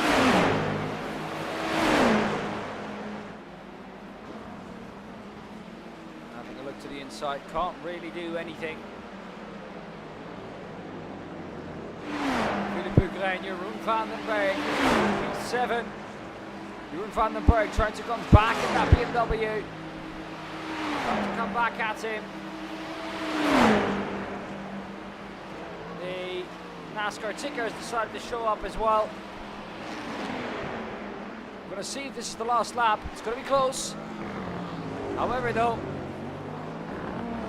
Philippe Bergin keeps that position. Where is the leader, Mirko Bortolotti? I think we're going to get another lap added to it. I think Hendrik Augustin is going to get another shot at this. Yeah, for sure. Was there a mistake from Hugo Rob? Yes, there was. Hugo Rob has gone off the track. Mirko Bortolotti, though, 11 seconds left. He's going to cross the finish line with about 5 seconds to spare. We're going to get another lap though. Across the line. And we are indeed going to get 6 laps. Just about.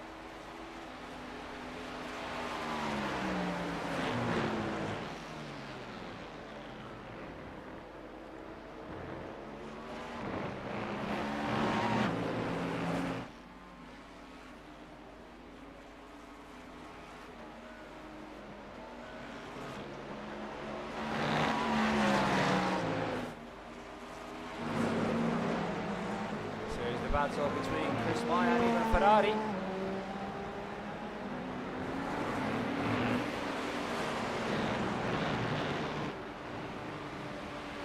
Ivan Ferrari. Ahead of it. Van den Berg, Jens Fiedler once again going at it. Jens Fiedler having to slow down. There goes that position. Van den Berg dropping down positions. Remember, he was fighting.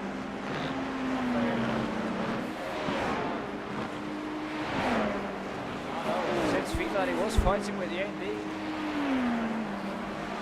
They got trying to. Oh my goodness! Who's that? Florian Becker My oh my, that car's not going anywhere. Getting out of the way of the cars. Well, that car's not in top condition anymore. However, though, it's the last lap, so I'm intrigued to see who can overtake him. That car is properly damaged.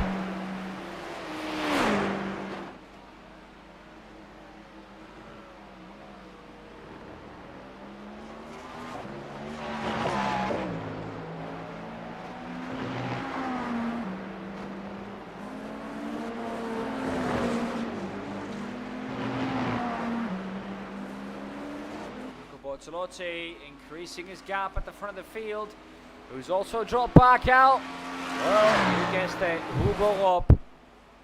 He's dropped back as well. Made that mistake on what was lap number 5 in the Porsche curves. Because of that, dropped it not only out of the top 3, but dropped all the way back. 23 and in the pits, not driving at the moment.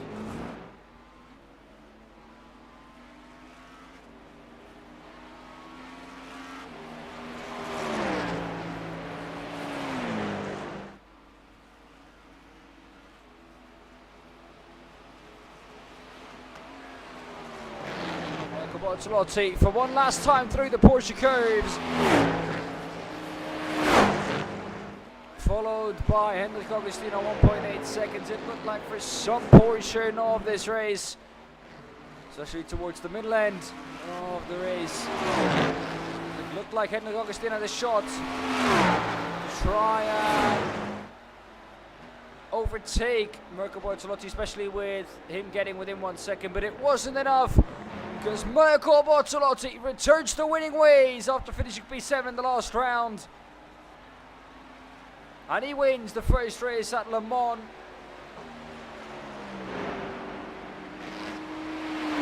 Closest battle on track. Oh, Florian Becker. Florian. This is Langeveld with Jeroen van den Berg. Jeroen van den Berg up the inside of Niels Langeveld. He's going to try and carry it the long way round the Dutchman. And he's going to manage to do so as long as he can stay ahead on the exit of this chicane. That's all he needs to do. Damage front right, but it won't matter. In the background, the Acura of Torsten Gross, who almost had a half spin. The BMW off. Even Ferrari can't quite get him.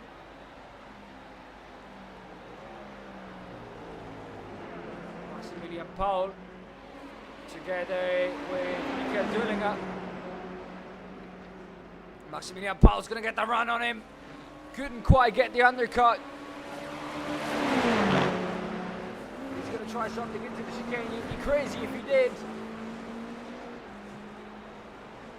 And he isn't, indeed. Exit of the chicane, a little bit of a snap for the Acura, but it won't matter. He's going to finish 20th.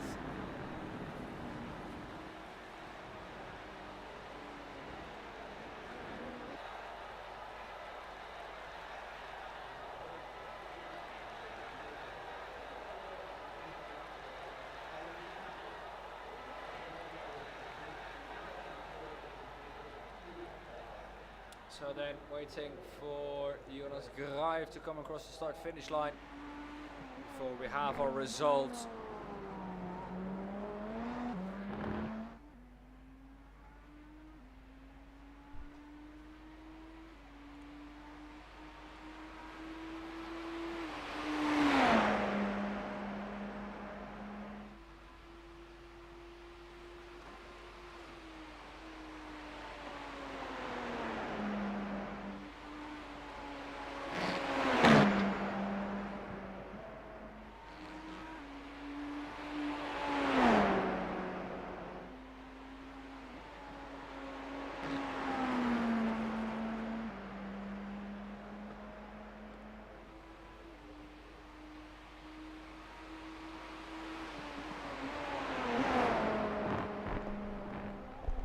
And here he comes across the start-finish line to finish off this race.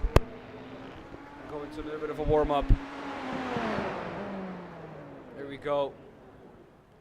Let's have a look at the result.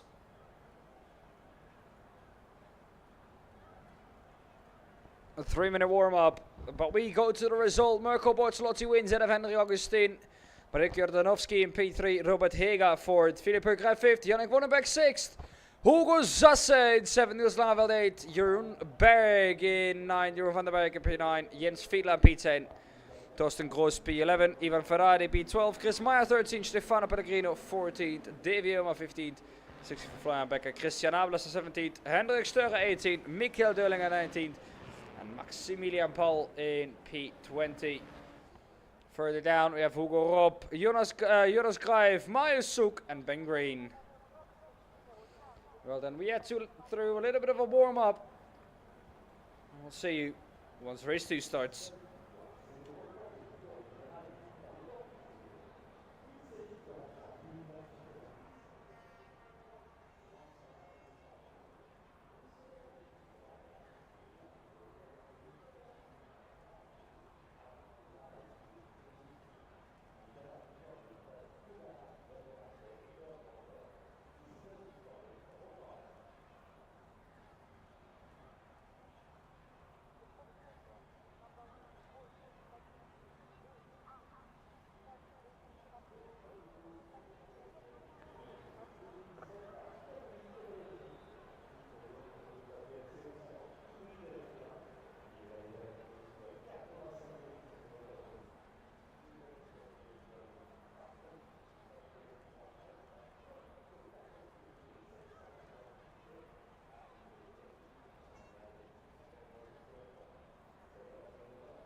Right then, let's have a look at the grid for this race. Henrik Sturre starts on pole, ahead of Christian Ablas is second, Florian Becker third, Davy Oma fourth, Stefano Pellegrino fifth, Chris Meyer sixth, Ivan Ferrari seventh, Torsten Groos eighth, ninth is Jens Fiedler, 10th, Jeroen van den Berg, Niels Langeveld in P11, 12th for Hugo Zasse.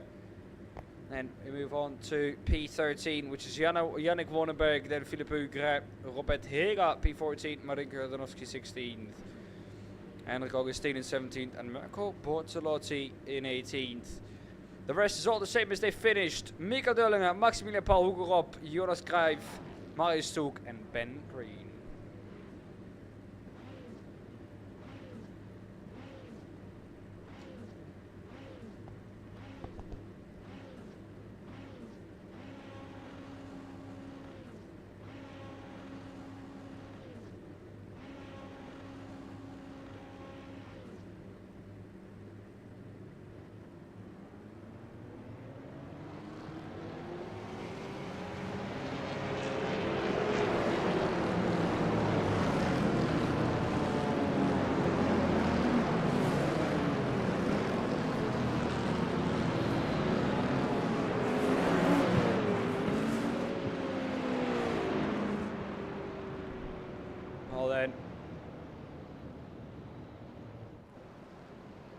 Henrik Sturre at the front of the field, allowed to dictate the pace. Once the pace car leaves them,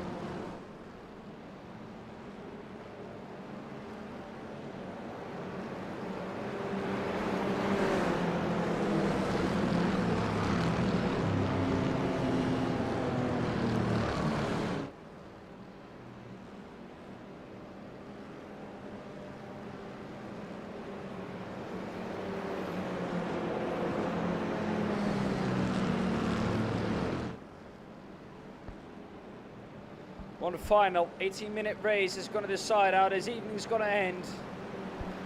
We're going to have to see some drivers come back through the field, and we're going to see some drivers who are going to try and get away as soon as possible.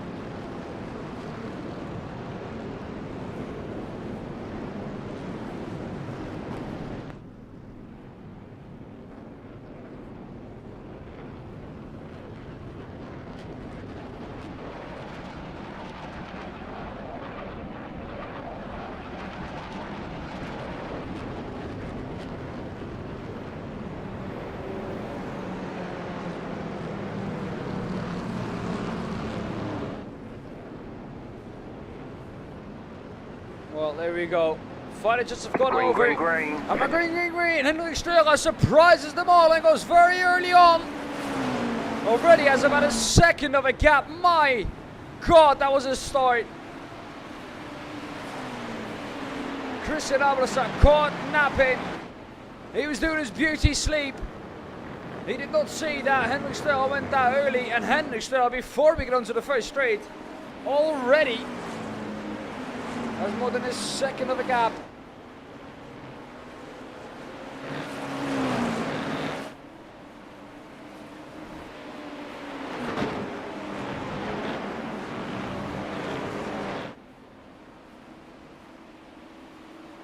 Look at that, 1.5 seconds of the gap.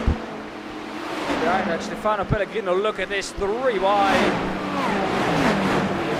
Has to slow down. So does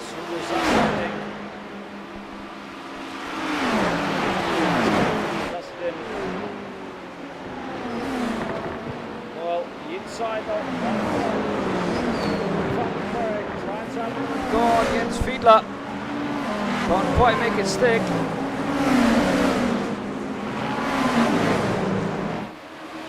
Van der Berg, does he have a slowdown? Yeah, it looks like that.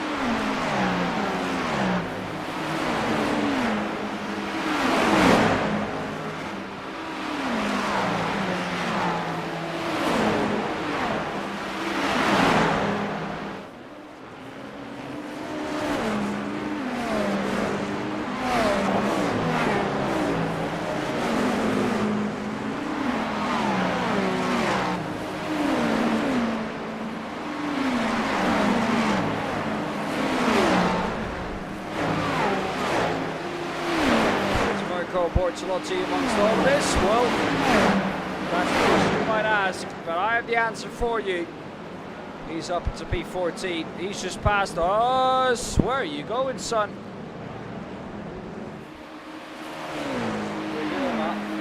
Oh, he just went straight on. Van der Berg had enough of it. He's quit. Vandenberg behind Mirko Bortolotti.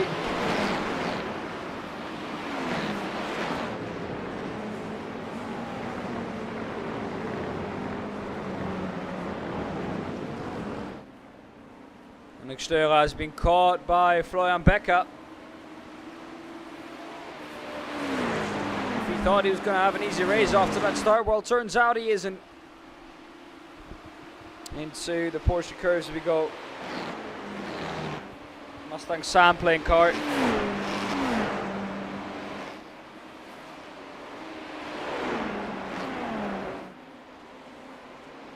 Trying his absolute best. Try and get every last little tenth out of those Porsche curves, and he does so. Opens up the gap to about a second.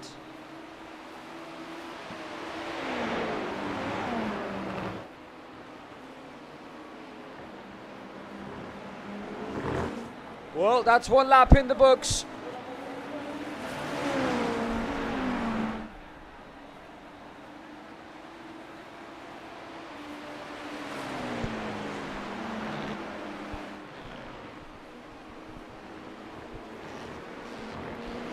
A lot of people once again pitting early.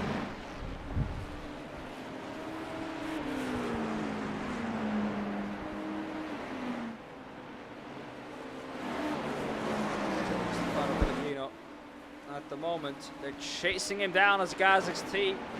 Florian back in the front charger.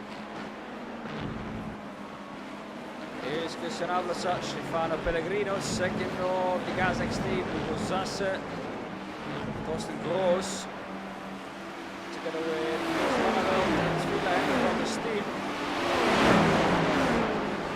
Augustine, of course, winner of that last race, or winning, runner-up in that last race, excuse me. It's getting late for me too. 13 minutes of racing left here. The exit, a good exit for Henrik Augustine.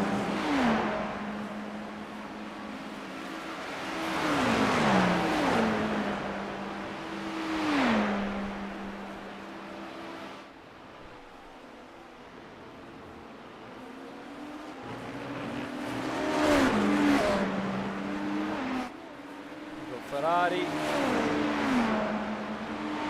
his way through into third, of course. Christian Ablasac with a train of two behind him. Stefano Pellegrino and Hugo Zasse involved in it. Augustine will close back out.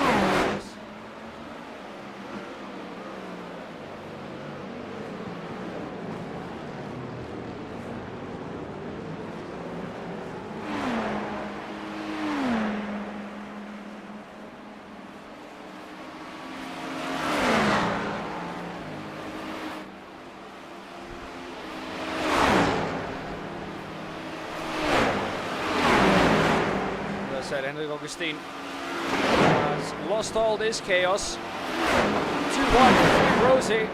This can't go right, can it?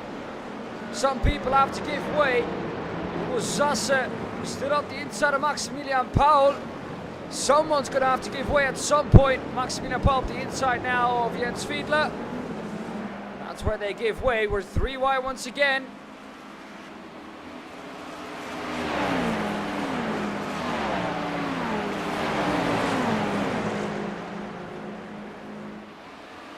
Maximilian Paul behind him. Marius Zug. Expected to be way higher up there.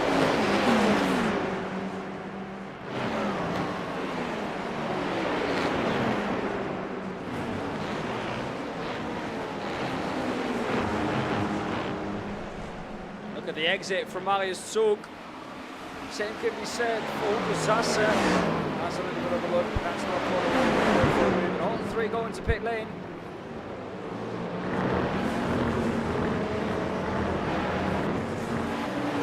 Up the front tyres for Marius Zug pushing the exit.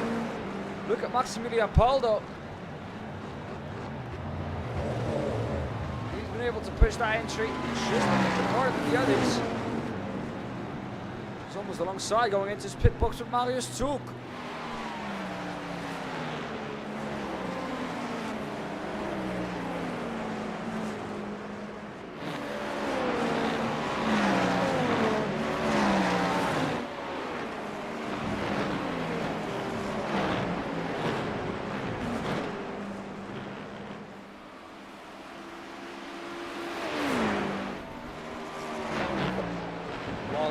Still have to pit. Mikael Dullinger at the moment, then Dave Jeuma, and then Christian Ablasac. First of the drivers who have pitted. Old Mirko Bortolotti into pit lane. He comes out. He finds himself in P12. He thinks that he has the pace to try and overcut Henrik Augustine, even though Henrik Augustine now has clear air as well.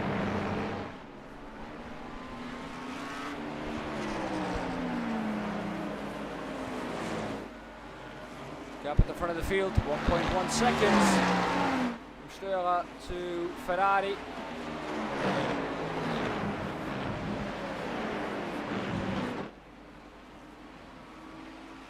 Of course, you can wait till the last lap.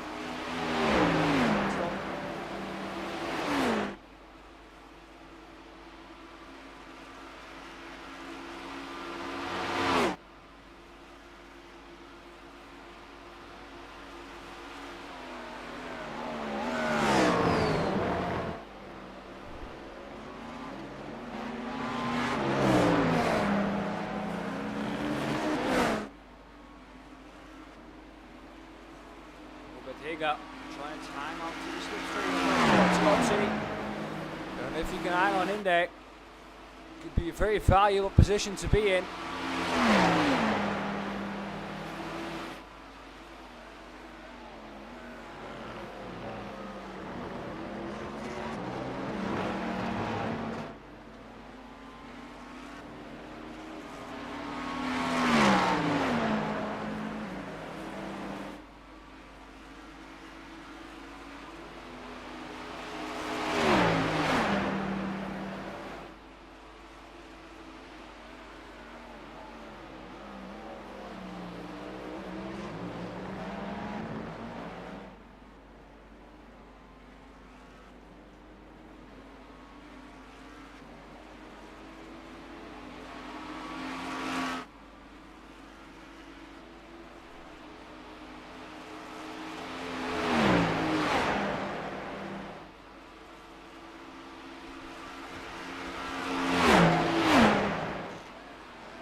This lap is crucial for Mirko Bortolotti.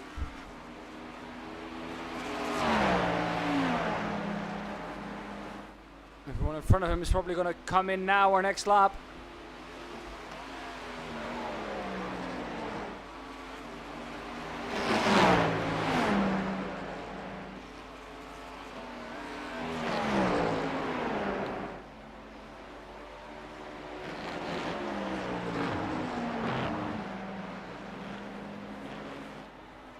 Well, Augustin has passed the pits. He's going to go into the lap. That gives Mirko Bortolotti another lap to try and overcut, or to try and undercut him. What you have to think of is that Mirko Bortolotti is now travelling heavier. Has more fuel on board of that car.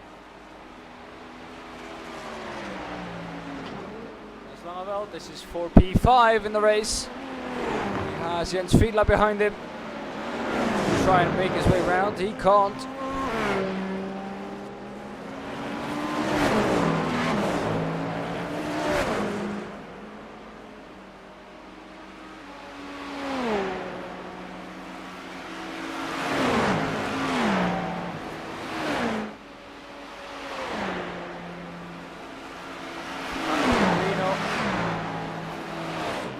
The way he started.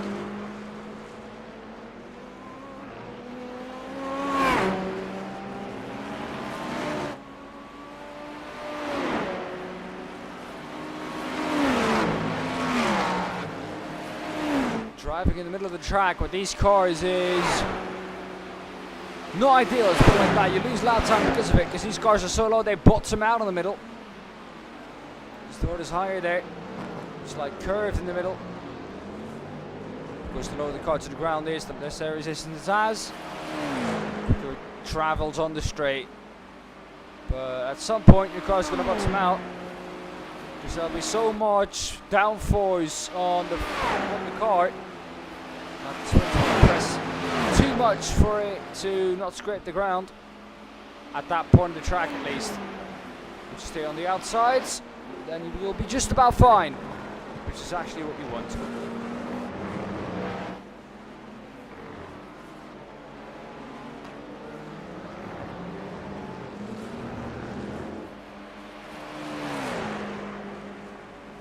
Niels Langevel doing exactly what he needs to do. Paul in the battle with Marinko Rodanovsky.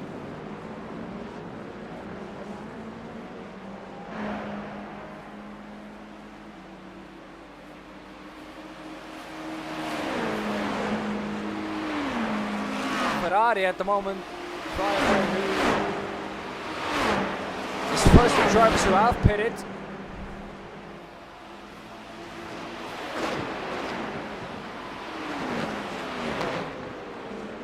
At the moment has the best cards in hand.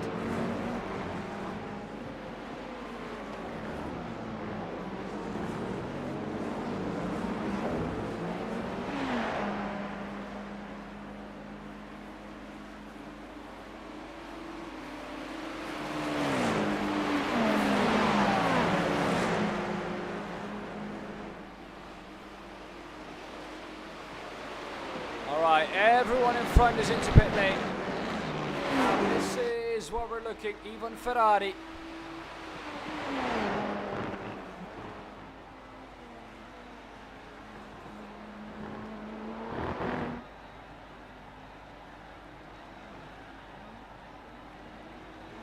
Is there anyone going to be exiting in front of him? Still is 2 seconds. He still will fight it out till the end now. This could be the last lap. We don't know. We crossed the start-finish line with 3 minutes 22. Best lap of Hendrik Steurer, 3:24.7.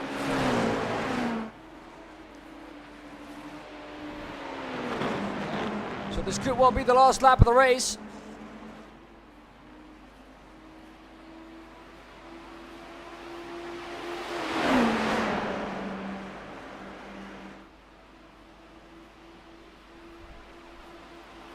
Marco Bortolotti, one thing is for sure, he's not going to win this race if nothing crazy happens here at the front. 3:10 in between them. If there's contact between these two, one thing's for sure, this will be the last lap then.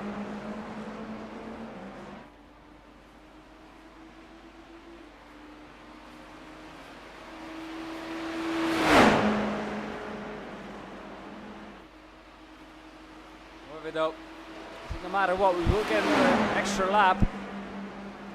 Think about the fact that they should have already got the white flag then.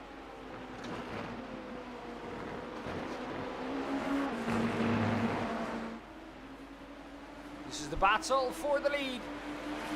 Hendrik Steurer against Ivan Ferrari, Robert Hega and Marco Bortolotti behind this, chasing. Florian Beck, of course, in between them. This is for the lead though, Ivan Ferrari to the lead in the BMW.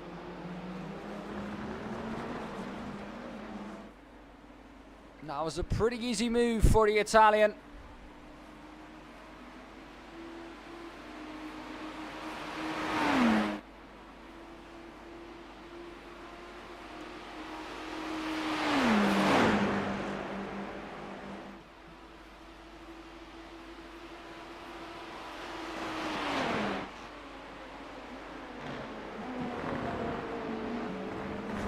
To re-overtake before they get to the checkered flag or the white flag, whatever it might be. I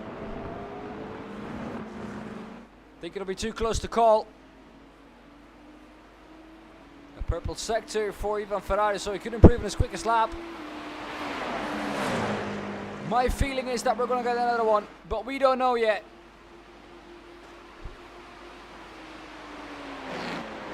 Once again, the NASCAR ticker is here late. At least it's here always for the finish. And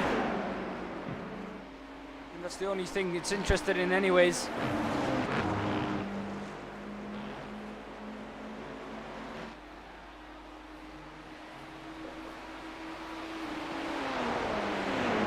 Well then, is it going to be the last lap? Or are we going to get another lap? That's the question that we all ask ourselves. Well, here is the answer. It's going to be white flag.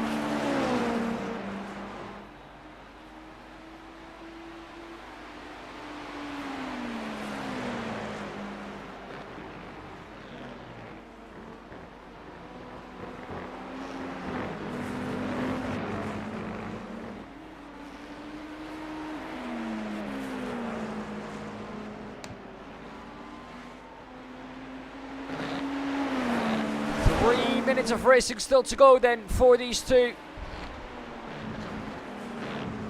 That's of course also the case for the rest.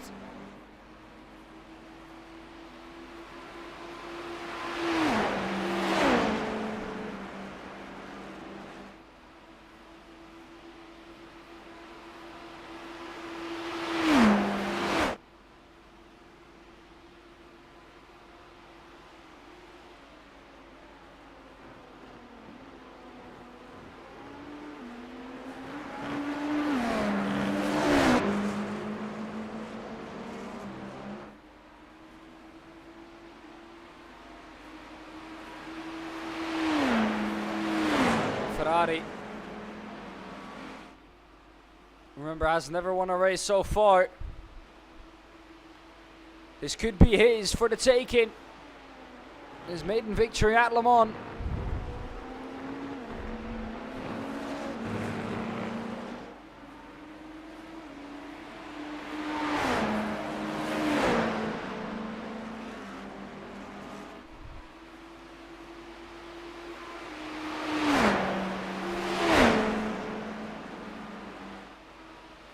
One final time into Mulsanne corner.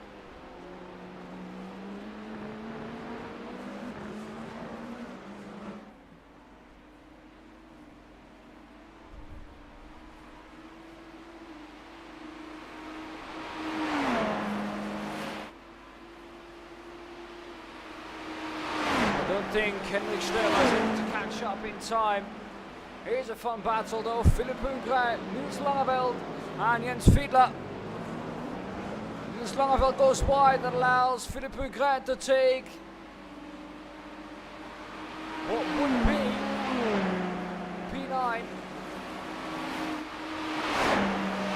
Still has to hang on to it. He also loses that position to Jens Fiedler.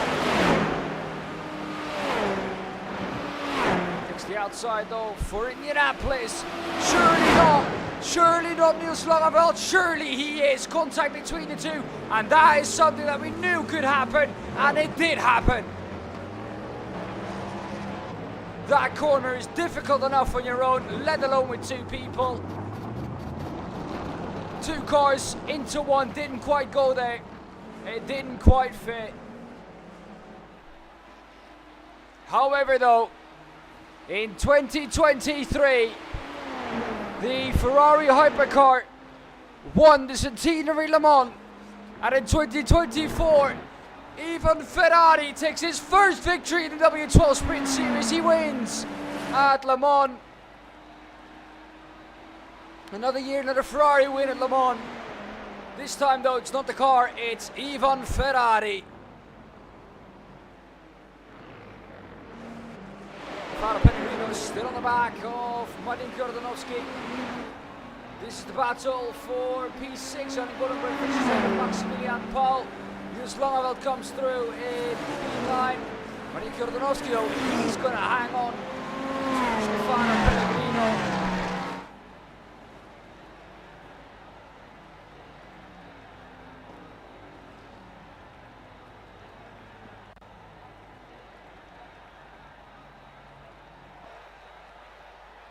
Well then, that was most of it. Christian Ablasa, he's the one still having to come through.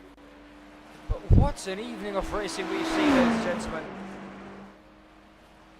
I wanted that over again. Time after time after time.